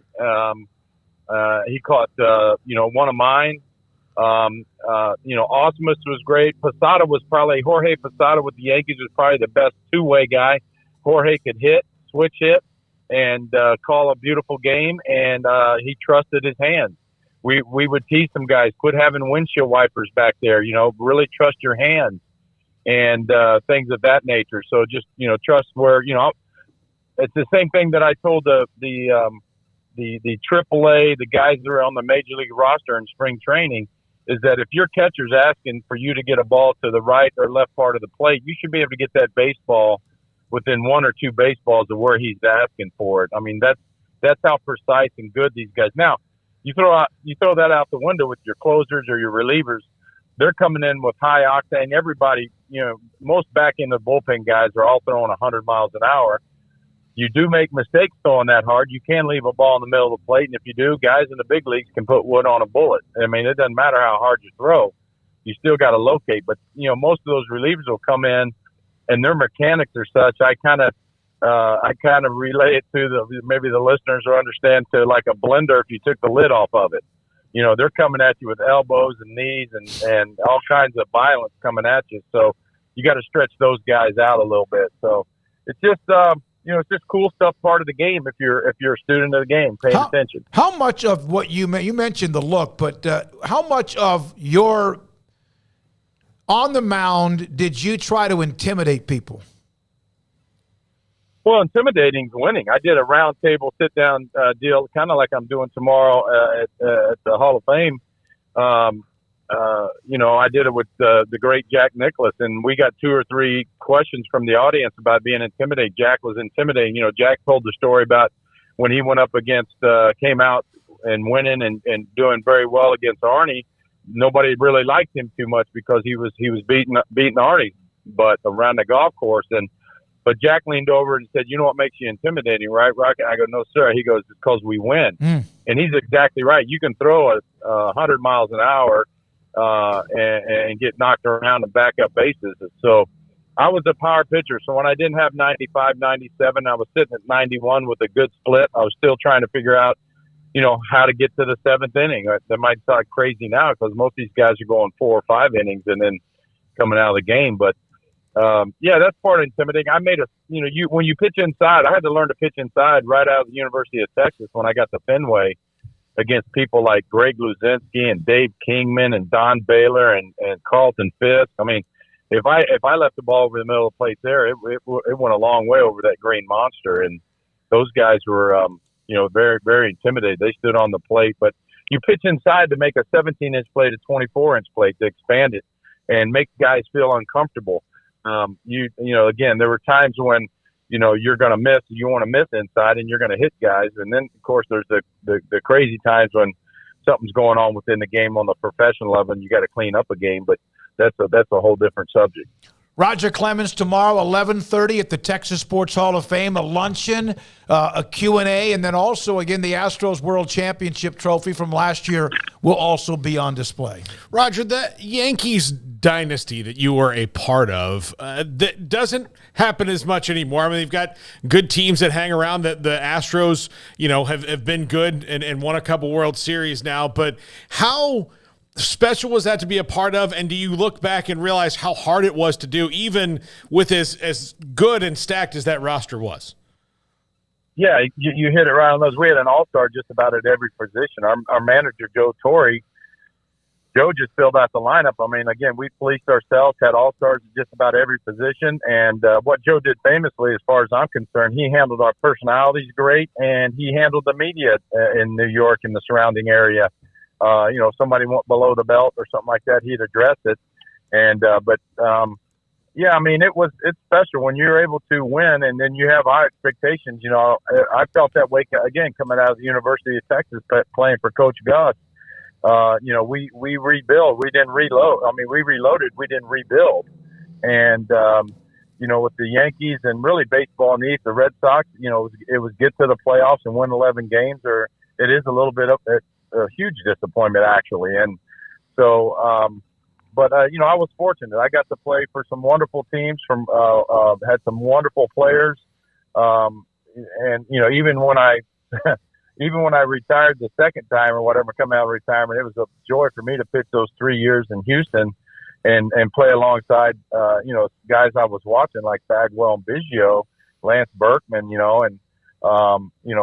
pitching alongside with Pettit and Oswalt was great. We flipped that town from a football town to a baseball city and got rolling again. The Astros right now, they're doing the same thing. They're plugging holes when guys go off to free agency and pitchers have to step up. And, but there's no days off when you're a team like the Yankees, like we were. I can even jump back to in Boston, and really in Boston in the 80s, the Yankees weren't our big rival because, they had a few good players, Donnie Mattingly, of course, and a few others. But the team that we would bump heads with was the Blue Jays. They were really good, late 80s, early 90s, won back-to-back championships. Then once I went over to the Yankees and Red Sox changed ownership and got really good, the rivalry came back. Now, it wasn't like the 70s, 75, because, you see guys, when you're talking about breaking up double plays and old school stuff, those are days gone by now with everything else going on. So, again, there's no days off. The Astros, when certain teams come in, they're playing their 3-game World Series against them. So you cannot take a day off. Roger, of all the records that you hold or the numbers in your career, is there one that is the one that maybe is the most precious to you, or the one that is your favorite, or the hardest one that you earned? Yeah, I tell people I won 200 games with really good stuff. I won another 160 or whatever it was with just, like I tell guys now with the analytics, I still believe you got to have an eye and a heart test. And when I was dragging out there in the seventh inning or two and trying to eat out to get the ball to the best closer in the history of the game, Mariano Rivera, I had a great, relationship with my pitching coach, Mel Stoudemire, all my pitching coaches really.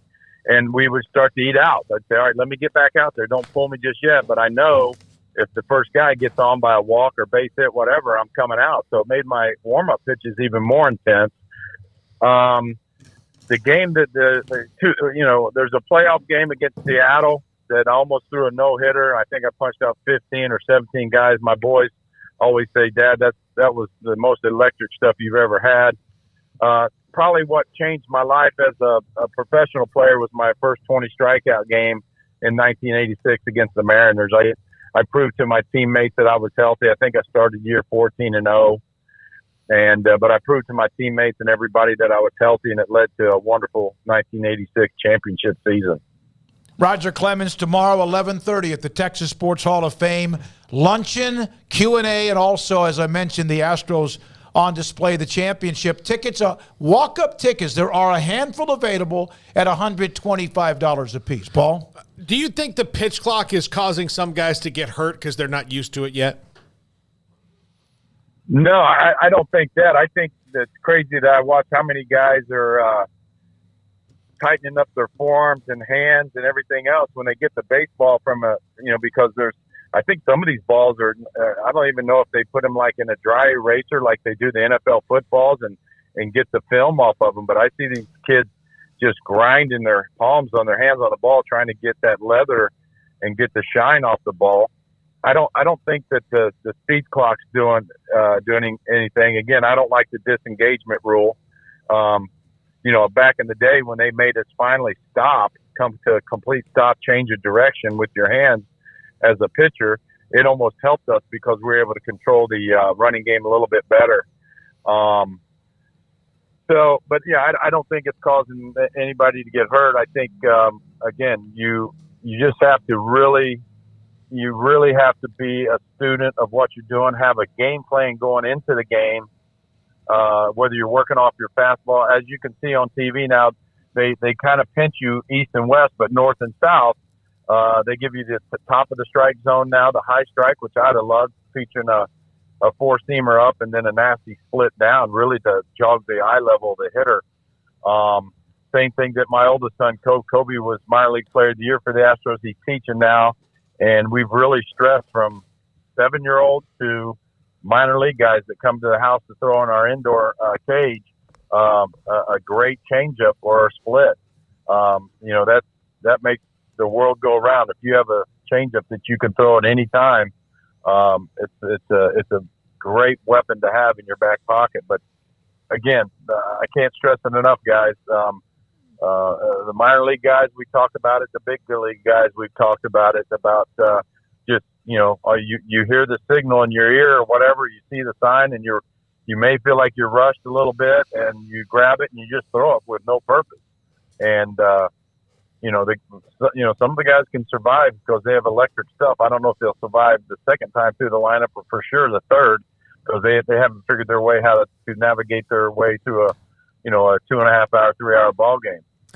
Roger, we were talking with Tom Glavine the other day and brought up Shohei Ohtani and what he's doing as a dual threat in the game of baseball right now. And it was funny. He said, I love him. He's great to watch and all that, but I'm just curious of what he would be like if he just focused on one or the other.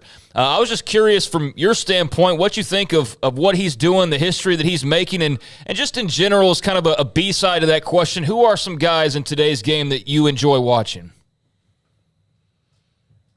Well, let's go to the latter part. The guys I enjoy now, of watching, I keep an eye on all the teams that I played for, and now a little bit of the Phillies because my youngest is, Cody's second baseman, but he's like a hybrid for them. He's playing multiple positions. And that could lead into your first question about Shohei. Last year, before Cody got traded from the Tigers, the highlight for the Tigers year, they were getting blown. It's never good when my son's pitching because he's not a pitcher. And he got up on the mound and punched out Ohtani with about a 60-mile-an-hour backdoor cutter and got Ohtani to sign it. Ohtani signed it. What a nasty pitch. And sent him he called me, said, "Hey, Pops, you think if I send the ball over, the guy will sign it?" And I go, "I bet he will. Send it over there. That's pretty cool." I said, the other thing you forgot, you just put yourself and me in the lead category on father-son strikeouts all time. There you go. You got one, and I got a few more than that, and we passed the Stottlemyers. He's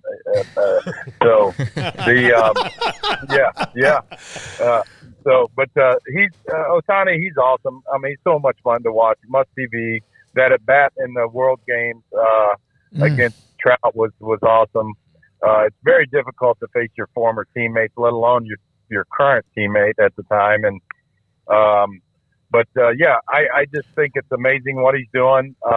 You always wonder about his health with the pitching and the stress. If they ever get close to getting into the playoffs, and you have the playoffs are a whole different animal. I mean, they're very stressful innings when you get there. That's why I think later in my career, when I was 44, 45, they kept an eye on my pitch count, and they tried to not let me go past 105 because they wanted me ready for October baseball. So. But it's fun to watch him, man. He's got that swing where he can bail out a little bit and get that barrel of the ball, and then on the mound he's got 5 different pitches from 3 different angles. So he's fun to watch. You mentioned your son. Is there anything more nerve-wracking than watching one of your sons compete in anything?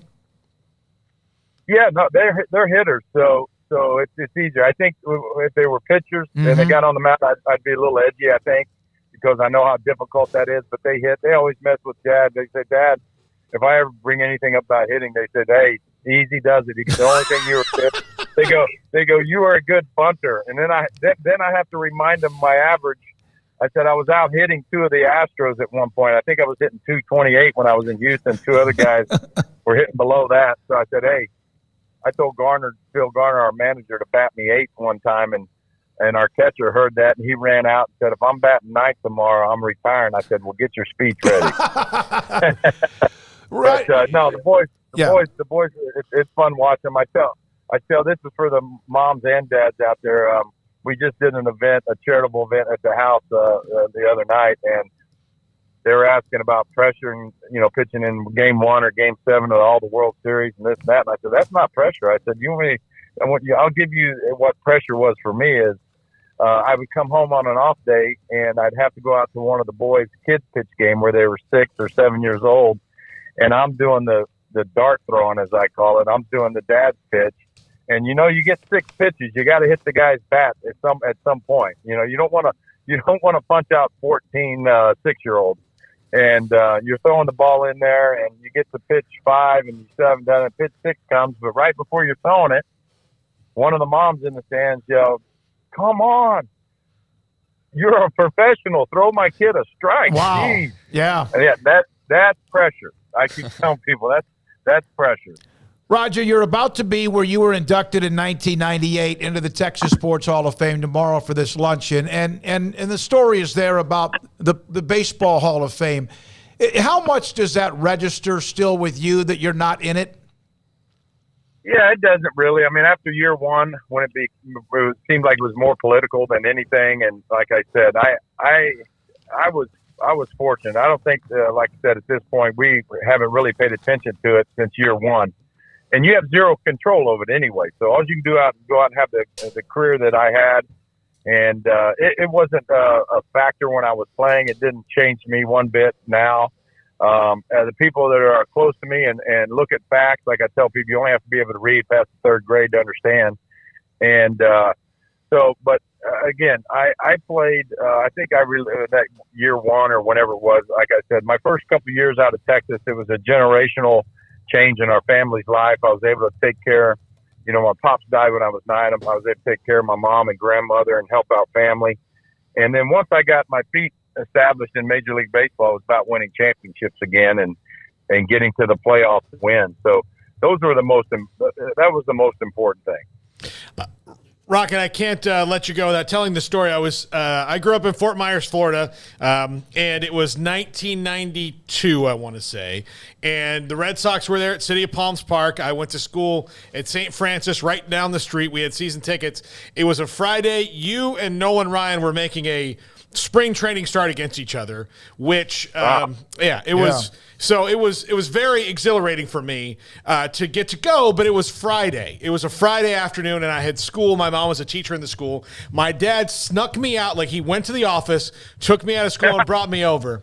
She was so mad at him, but combined, you and Nolan probably only faced 8 hitters because spring training, it was towards the end. And so when she got done being mad at my dad for taking me out of school on a Friday, she asked me, she goes, well, how did they do? I said, well, Clemens struck out 1 and Nolan struck out nobody. And she goes, what? And I went, well, they only pitched like 2 innings. And then she was even madder. But it was still an unbelievable thing for to just go and see that 1 inning was unreal. Yeah, I was lucky. I got to, obviously, throughout my career, visit with Nolan during our careers when he was at the range in Houston when I was in high school, actually. So that was fun. And then I got to play with the ultimate power pitcher. Tom Seaver came over to us in '86 late. And I got to watch him, I don't know, probably 5 or 6 starts. So that was a lot of fun watching him up close and personal. Roger, we appreciate it. You gave us a lot of time. We appreciate it. Be safe on your drive up. Look forward to tomorrow. And thanks for your time. Absolutely, guys. Thanks for having me on. You too. Roger Clemens, 7-time Cy Young Award winner, 300, I think it's 54 wins. He mentioned some of the accomplishments or moments that meant the most to him. And he will be, it's the Texas Sports Hall of Fame. Garrett, would you put up the graphic if you still have it? 11:30, the luncheon begins. Now, the bottom part of it, 2 tickets are for $250. It's $1. It's $125 if it's just you. You can walk up. There are just enough, perhaps, for you to walk up tomorrow, have the lunch, listen to the Q&A, and also you can take pictures with the World Series trophy. And then later on tomorrow afternoon and evening, like from 4 until 6, that trophy will be on display to the public where you could go in and take pictures. No cost for that, for you to do that after everything's done with the event involving the Texas Sports Hall of Fame and also Roger Clemens. We appreciate Bruce Keatson. Congratulations to Bruce, by the way. He was down in Houston as a great broadcaster. He's been in Waco working at Baylor, helping develop and produce new broadcasters. He retired recently. Great friend of mine. I played golf with him, and thank you for setting up the segment with Roger Clemens. The Geats. Appreciate that. This is 365 Sports. The city of Woodway, they continue to have events. They have all of what their exhibits, the pavilion, the Arboretum is gorgeous.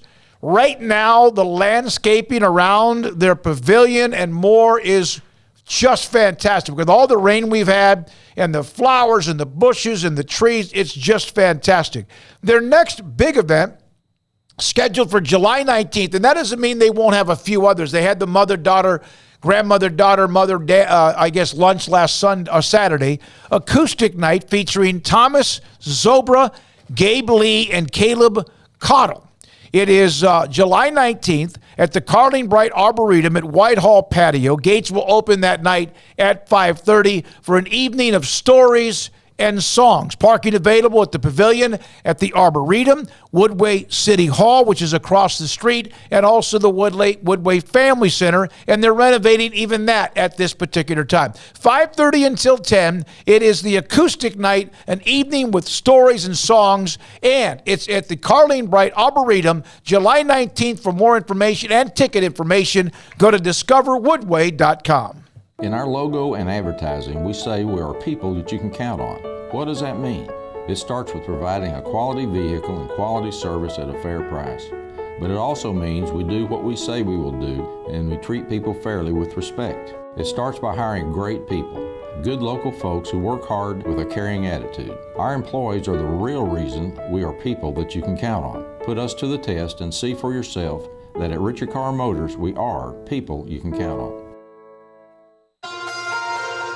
Waco Regional Tennis and Fitness on Lakeshore Drive is premier, elite, life-changing experience where you can change your mind, body, and soul. Waco Regional Tennis and Fitness offers over 40 group exercise classes each week, including boot camp, indoor cycling, and more. If you haven't been there in quite some time, you're missing out on the improvements for our members. New flooring in the weight room and locker rooms, new paint and mirrors added in the weight room and group exercise room, with more new machines arriving over the next few months. New free weights, weight machines, TRX, rowing machines, stationary bikes, new treadmills, new elliptical machines on spacious weight room floor. Personal training with Christy London, Randall Corley, and Alex Botch, where you will be encouraged and motivated to grow. There's sauna, whirlpool, tanning bed, and kids club. The amenities are great. 16 tennis courts plus an 1,100-seat stadium court, 8 pickleball courts, youth and adult tennis and pickleball lessons. Visit our website, wacotennis.com, or visit Waco Regional Tennis and Fitness on Lakeshore Drive in Waco. TFNB Your Bank for Life is the official local bank of Baylor Athletics. Find out why more Central Texas are making TFNB their bank for life. Sign up for our Edge checking and savings accounts to earn interest or cash back. With 5 convenient locations and an award-winning mobile app, banking has never been easier. TFNB, your bank for life. Member FDIC. Do you or your kids get nervous about going to the dentist? Stonewood Dental, Dr. Steve Childress, he can help. I've spent a career taking care of patients who as children had bad experiences, and now they're adults that hate going to the dentist. If I get a kid at 3 years old and they come every 6 months and it's a happy experience, it's normal for them. Now they have an accident at 6 or 7 or 8 at school. Now they have a broken tooth or a trauma, and they have to come here.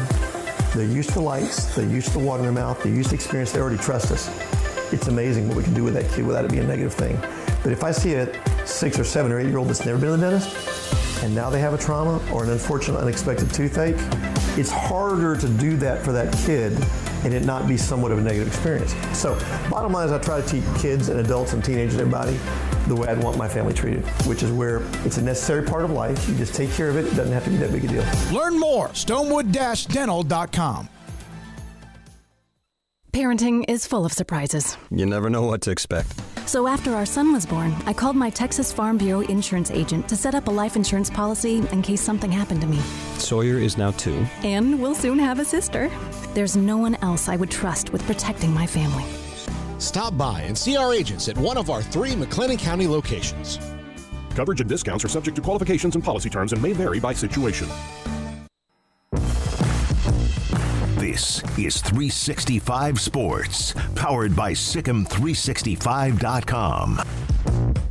The 5 o'clock hour is brought to you by Edward Jones Investments and financial advisor Chuck Verno, who'll navigate you through today's financial climate. Edward Jones, making sense of investing. Now here's David Smoak, Paul Catalina, and Craig Smoak. We got a combination of 3 things. Paul on quarterbacks in college conferences. Craig on one more addition to Off the Radar when Roger Clemens called in. And then I'll do an update at some point on the PGA Championship up in New York. Craig? No, why don't you go ahead and do the update on the All right, championship. and not much has changed. The leader, Bryson DeChambeau, who really has just been non-existent in any, plus he's at Live, and so you don't hear much about that. He's 4 under for the day. Scotty Scheffler and Corey Connors 3 under. Victor Hovland's in a group at 2 under par that includes Keegan Bradley. I think Bradley may have won a PGA championship. I know he has a major. Adam Scott's on the course at 2 under. But a lot of the names, Dustin Johnson with that 1 under par through 8 holes, a lot of the names of the bigger names, Hovland I mentioned, Theegala, who slammed his putter down. He bogeyed like the last 3 holes. McIlroy, who came back to get the 1 over par. Theegala, Morikawa 1 over. Koepka, Cam Smith 2 over. Baylor's Jimmy Walker and Jordan Spieth are 3 over. And then Fitzpatrick, John Rahm, who's been on fire, and Jason Day, who just won in Dallas, are 6 over par. Last I looked, Mickelson was hanging around even par, and he was very early in his round today. He's now 1 over par through 8. So those are some updates from the PGA Championship at Oak Hill up in New York. Craig? Yeah, I noticed we had a couple people like, no, Dustin Johnson, responding to Rob's tweet. But, yeah, I think it was partially an oversight and partially the other things in play as well. But interesting to hear some of the What? I don't draft him. I don't want to hurt him. Yeah, I mean, that was just out of the kindness of your sweet heart. of you. Yeah. That you did that. I think we were all thinking that. Yeah, that's how we can cover our bases. Yeah, we were all just looking out for his best interest. But, no, I was there at the tail. I mean, Roger Clemens calls in. I mean, I think what I was talking about was a little more important with Hollywood box offices. But, I wanted to follow up and just mention, I asked about, the George Foreman movie, and what I'd been intending to ask you, because the previews have been out for a while and the movie's been out, but it looks like it's going to be a bomb it is a bomb at the box office. I didn't even like the guy that was playing George Foreman. I don't know anything about him. I did. Okay, sometimes when Will Smith, if you had told me without flashing Ali on the screen, I hadn't read about it, that movie was about Ali, and the first shot of the trailer would have been like Muhammad Ali. Yep. Mm-hmm. I saw the preview, the trailer, before I saw Creed 3 in the theater, and it took me a second to know which boxer this was about. Okay. Because I was like, I think when I saw my first ever clip, I thought that's Muhammad Ali, just because it's the old school looking. Yeah, and I was Cassius like, Clay. who is this about? So it was a little bit different. Of course, he looked a lot different in 1968 than he does the popular way that we all know him now. We're thinking of him selling grills, and big, overweight and retired and loving life and lots of kids and all, that stuff. But no, I mean, I'm not trying to dunk on the movie. I just think it would be cool to, and like I got mentioned when there's been certain projects that have been announced that are sports related. So I try to dip into the, if there's a movie out, how's it doing and things of that nature. So big George Foreman, we'd never gotten around to talking about it, but quite the stinker at the box office. It had a $32 million budget, and as of now, it has only made $5.9 million worldwide. So that's a loss of about around $20 million from budget to box office. So, I don't think we'll be seeing, a part 2. I don't even know, it wouldn't be necessary anyways, but I'm just saying that, I don't think they'll be dipping back in that well anytime soon. I don't know if that's a movie you should have put out in the theaters. I think that should be a Netflix or something. Documentary. Let me tell you, it's a great story. It's an absolutely amazing story. World champion or a gold medalist in the 68 Olympic Games in Mexico City. And then, of course, dominant, beat Frazier, knocked him out. And then the Ali fight, which was a story in itself. When I saw the story come out, I said, it's going to have to be more about who he became later, which is.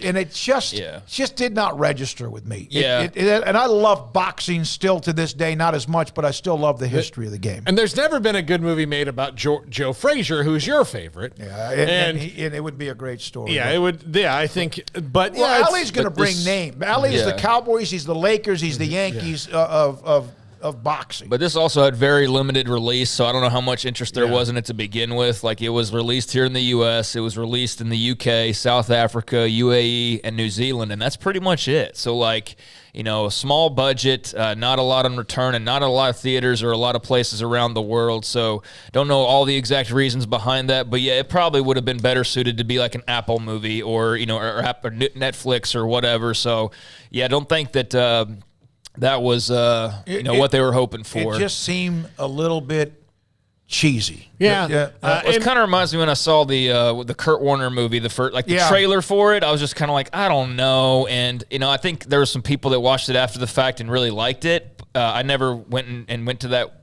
and watched it, just kind of forgot about it, honestly. But I was put off by the trailer, and I think people could have been put off by the trailer for the Foreman movie, and sometimes it doesn't tell the story. It also is up against, the Guardians of the Galaxy, as the summertime, you're getting these big tentpole releases. The movie companies are trying to get people to go back to the theaters. So most of the releases you're going to see are things that Mission Impossible and Indiana Jones are coming out this summer. So big brand things. And how big of a name is he at this point? So don't need to prop it up or excuse or anything. Just pointing out that it didn't do very well at the box office. It's been out a little while. And the main reason why I brought it up was because I was back home this weekend, and my sister and future brother-in-law, I guess after they'd gotten back to, after the weekend was over with, they've been talking during the weekend about watching Air, the Michael Jordan Nike movie with Matt Damon and Ben Affleck and Viola Davis and a bunch of other, really good actors. And I hadn't seen it yet, but I guess they watched it last night. They said it was really, really good, that they really enjoyed it. You've seen it? Yeah, okay, you have seen that one. And so it just made me think of, like, I wonder how well it's doing at the box office, and then that let me into the Foreman movie. But as of now, they broke even. They had a budget apparently of like $70 to $88 million, and as of now, worldwide box office, $87.9 million. So it looks like they're going to make some money off of the Michael Jordan Air movie, and it is in like 3 times as many countries as the George Foreman movie was. But that one looks like it's going to make a little bit of cash, and so I just wanted to mention that, and also kind of just see, had y'all seen those, or which one, if you did, if you liked them or not. But I have heard great things about Air. Yeah, it's got I would say kind of a Moneyball vibe to it, in that it's a sports movie, but you're not actually, it's not about necessarily what's going on the field. It's off the court, and just the story of how they get Nike basketball, which Phil Knight was ready to kind of move on from and lean into them being just a running shoe company. Michael Jordan changed it all, just completely changed it all. And one dude, Sonny Vaccaro, was the one who said, this is the guy that we have to pick, and he had that eye for it. So it's good. And I was a little curious because of how they were going to address the Nike part of, how they kind of make their clothes and their shoes. And then Jason Bateman in the movie is really, really, really good. Has a part where he's talking to Sonny Vaccaro, and he says, look, most of our clothes are made in Taiwan. And I have a lot of feelings about that, but, he told this great story, and it kind of made you go, okay, well, every company has duality to it. It was interesting. Good. You're talking about the sweatshops and stuff like that? Yeah. All right, I'm watching the trailer. I'm not trying to be I'm listening, but I'm watching the trailer. There's some areas in the trailer that really are pretty good. But it's the Foreman trailer you're watching. Yeah. It's like 2 minutes and 50 seconds long. How do you get much of a vibe off a trailer when there's no sound, though? I was looking more at just how it looked. Acting is with your eyes. I mean, that's somewhat true, yeah. But no, that's just a little of the sports Hollywood side that I thought was of interest. It's always cool to see, new movies come out and the ones that do well. And I was kind of curious about Jordan getting a Nike deal. And I know there's some parts that are fluffed up and they had to kind of, like, for example, I know that they had to really butter up the Mrs. Jordan role because they really wanted Viola Davis, and the only way to really get her as big of a star as she is, they kind of had to make it more important than it was. But it was very tiny in the grand scheme of things. But I'll check it out here pretty soon. And Dustin Johnson just went 2 under. All right. Yeah. Well, I wasn't invited. Should have picked him. I would have picked. No, I'm kidding. No, he was hurt. He hurt his back picking up one of the larger children. Yeah. His wife. Yeah. Right? Yeah. What the assumption is. He pretty much all but just said that. Yeah. No, a bigger one. Here's another little note. Apparently, the NFL owners are expected to, at their meeting next week, which I guess there will be a lot of news coming out of that, but as I said, off the radar, they will not include the official vote on the new Washington Commanders ownership. But hey, heads up, Levi Stadium in the Bay Area looking like they're going to get the 2026 Super Bowl. So that's from Ben Fisher. I just saw that put out there. It hadn't been too long for them, but good, yeah. I remember that when I wasn't a huge fan of the journey from San Francisco to Santa Clara. And you went to the opening night. And then media night in, what was it, San Jose, I think is where? I think it was San Jose.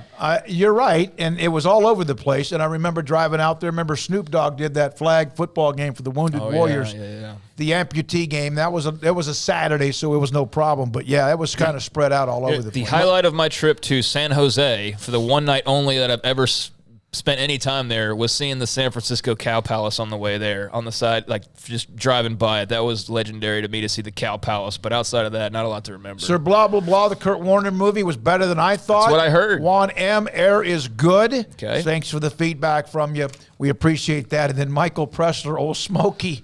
You mean the sweatshops? Yeah. I mean, we all know the deal, right? We all know the deal. So, now, I can't even tell the story of my biggest memory from the San Francisco Super Bowl. Because you don't remember it. No, it was just traumatizing. Yeah. In a way that it's just... Tell that story and we'll do the quarterbacks tomorrow. Another time, yeah. So, were you there, Craig? No, but I already know what it is, and it's very San Francisco. I'll say that. Very San Francisco. Yeah. So you get hit up.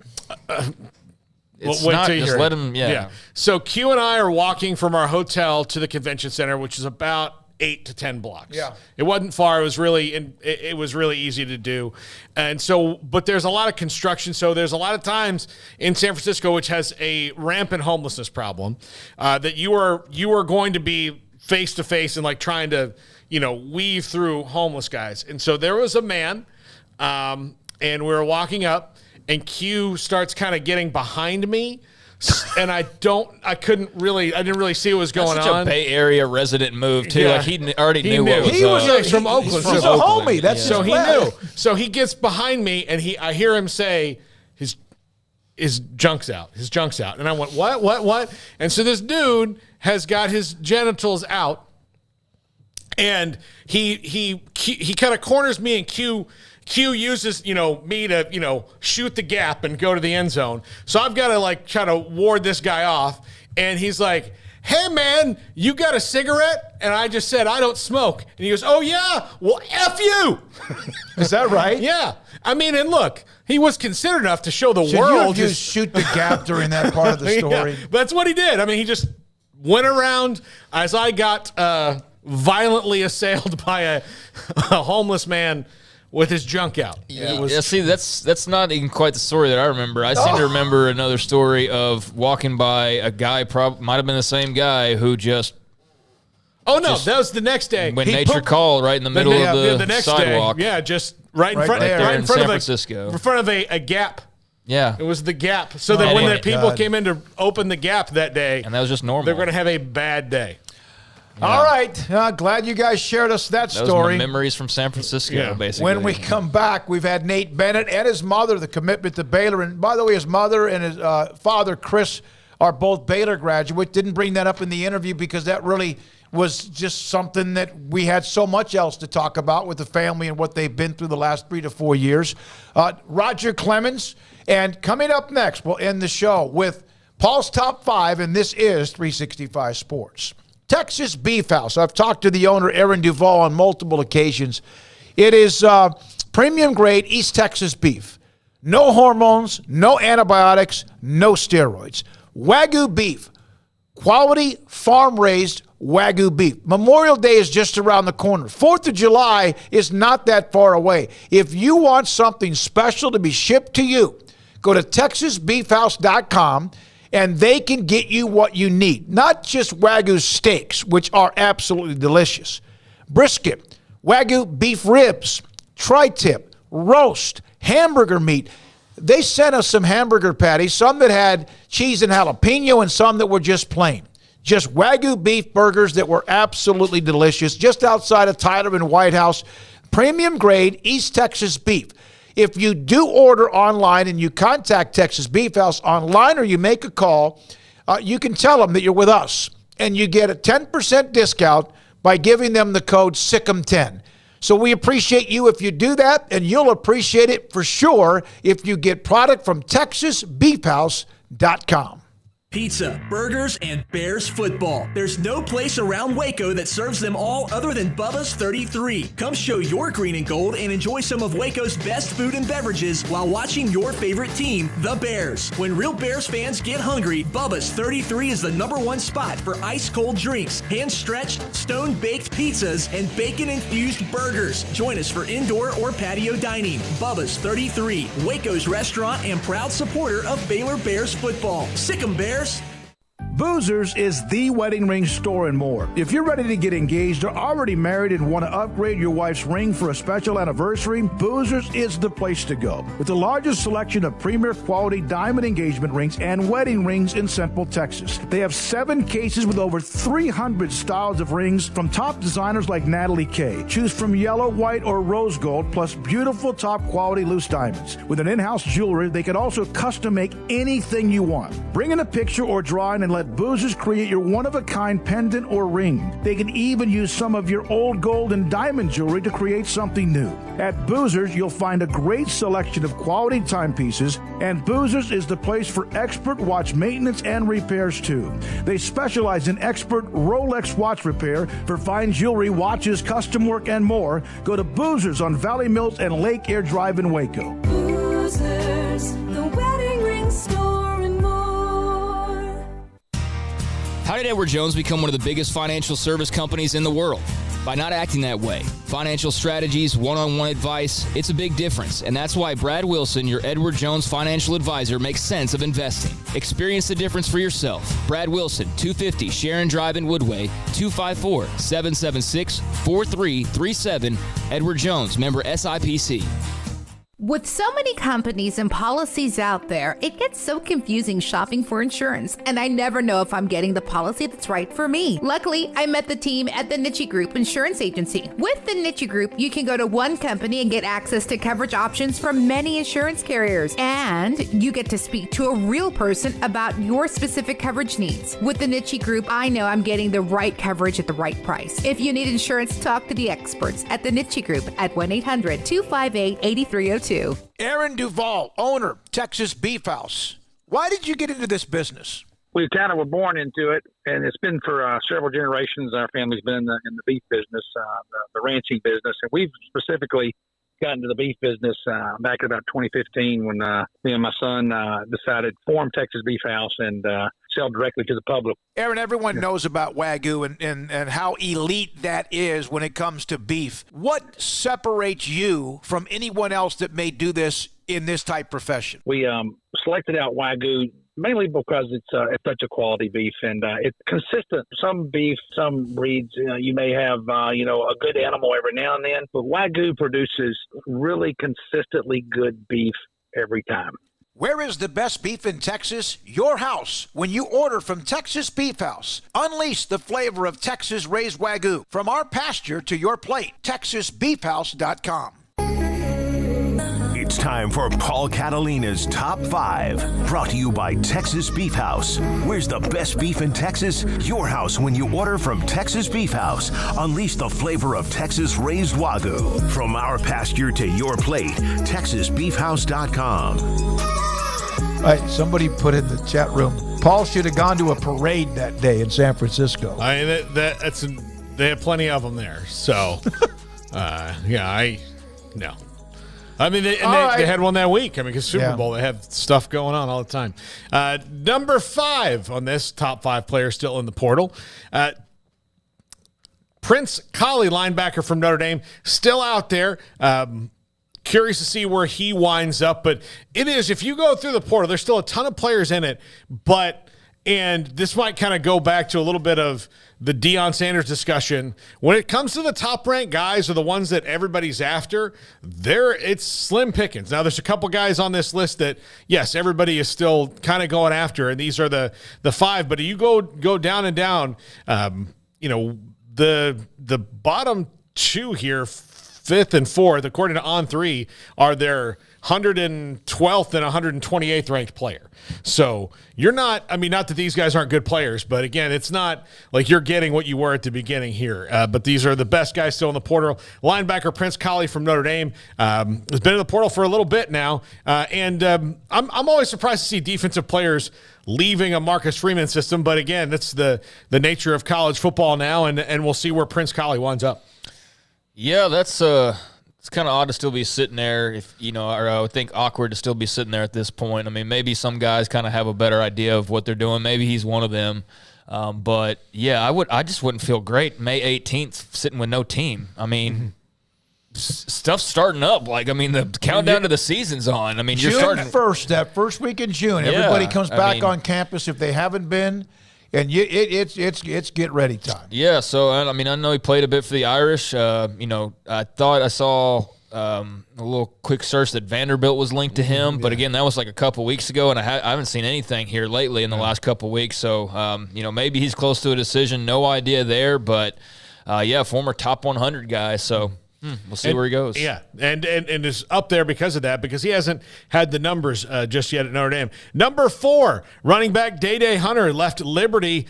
He's in the portal, and now that Alton McCaskill has made his decision on Colorado, which I'm sure he labored over for a long, long time, Till the coast was clear. No, I didn't even realize that. I was kind of busy yesterday. Yeah. Garrett told me about McCaskill. Yeah. I mean, that's where we thought he was going, and that'll be like I said yesterday. He's a great pickup for Dion. But there are, I mean, Dede Hunter's in the portal. A.J. Allen's in the portal. Dede Hunter, the highest ranked of all the guys. But there are 4 or 5 running backs still in the portal that now that the Alton McCaskill thing has fallen, I think those will fall into place. But Dede Hunter, really good player for Liberty. Leaving the Jamie Chadwell thing, kind of surprised, it hasn't been at Auburn yet to follow Hugh Freeze there, but I guess we'll see.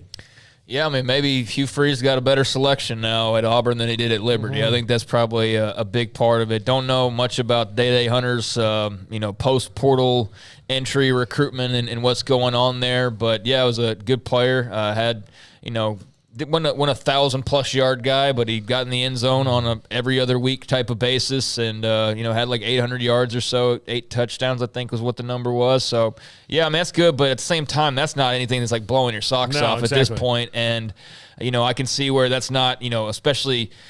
I know it's maybe a little bit different in college, but, running backs, you see how they're kind of treated at the top level. I think in college it's probably even more of that because there's so many other options at your disposal. But, yeah, I mean, that's interesting. I'm curious about Chadwell. I mean, I know you were a big fan of his, and we had him on the show, and he was a great interview, and we were kind of wondering, when's he going to get his next opportunity. And I don't know if you consider going from Coastal to Liberty like the same as going from Coastal to Florida State or something, but it is a step up. We know he's going to be well taken care of there, and they've got all the money in the world. So, it'll be interesting to see what he does. Yeah, I think Chadwell needs to be in the Power 5 for sure. Well, I mean, eventually, yeah. Let this career happen. Sometimes you jump. I think he could go to that, but let it develop. Yeah. Number 3, Isaac Ukwu. A defensive end from James Madison is trying to make the jump up, and he looks like he's trying to get in the SEC. Ole Miss, Auburn. I think he's an Ole Miss lean right now, but trying to jump up, and he was fantastic at James Madison, is trying to make waves at the SEC, doing what a lot of guys are doing, and using the transfer portal to jump up that level to prove to NFL scouts that they can handle the better competition. I keep seeing that guy that's in his three-point stance. When you go back to the one shot of Paul, it looks like the guy in a three-point stance is your microphone. Okay. Yeah, kind of, I guess. No, the other way. The other way. The other way. There you go. This way. Other way. I mean, there sure. You go. Yeah, no, there we go. Got it. Okay. Yeah. Saw where he's doing, the touring and trying to figure out his spot. Don't know much about him. I did see a Missouri tweet attached to him, so maybe that's kind of where your SEC logic is coming from. You don't know if he's got a decision coming up soon, but James Madison, man, what a program that is. I mean, if he had stayed there, I don't think anybody would blink twice, but I do understand guys who feel like they want to go and, play at a bigger school or on a bigger stage or whatever, so good luck to him. Number 2, Jaleel Tucker, cornerback from Oregon. This is one that, again, I'm always surprised when people leave certain places. Like, Oregon's a place you just don't think that people leave, but it is. And Jaleel Tucker played, across from Christian Gonzalez, who was fantastic last year. He's in the portal. And, of course, Dan Lanning continues his remake of that roster and into year 2. There in Eugene, so he has a ton of offers. I'm not sure where he's leaning, but he is currently the second best ranked prospect in the portal. Well, I mean, as you said, it's kind of slim pickings at this point. Not sure what his beef was with the Ducks, but or not beef, but his decision to leave Ducks. Because I mean, I see plenty of guys transfer from there, but it does seem like one of those spots that there's guys who are just kind of Oregon-minded and you kind of want to get far away from home, or you're wooed by the Nike stuff or just the scenery and whatnot. So, not sure what his exact reasoning was, if it was playing time or what it might have been, but interesting to always see a guy go from, that level and think that he can do a little bit better, I suppose. High-ranked recruit coming out of high school, so he's still going to have that juice around him. But again, this is pretty late in the game to be still sitting in the portal. Number 1, this one we know well, and this guy late entry into the portal, but Zachary Franklin, wide receiver from UTSA, and another one that people have linked to Oregon, and we'll see. I mean, what works out there for Zachary Franklin. And, Jeff Traylor had a really good batting average and still does, but this one will be interesting to see where he goes to try to up his stock for next year. And you guys have said it, Craig, you've said it as well, is that he's got dudes that are going to replace Zachary Franklin. It'd be great to have those dudes and Franklin. He is one of those that, like Patterson was at TCU, Bryles for a while at Baylor, and what Baylor has to do is find the diamonds in the rough that aren't going to be very highly rated at times and find those guys. UTSA did. Jeff Traylor will, and then in this case he got away. Yeah, I think I saw Colorado also linked to him, which, we know Dion loves Texas, and that would be another great get for them. And to be very clear, I don't think you just go and replace Zachary Franklin like he's just your average Joe. But I do think it is a situation where Jeff Traylor can recruit well enough to where there's not much of a dip when all is said and done. And he's going to find great athletes that fit that system well. But they are still, dealing somewhat with the after effects of the change at OC. We see the kind of the ripples that's created.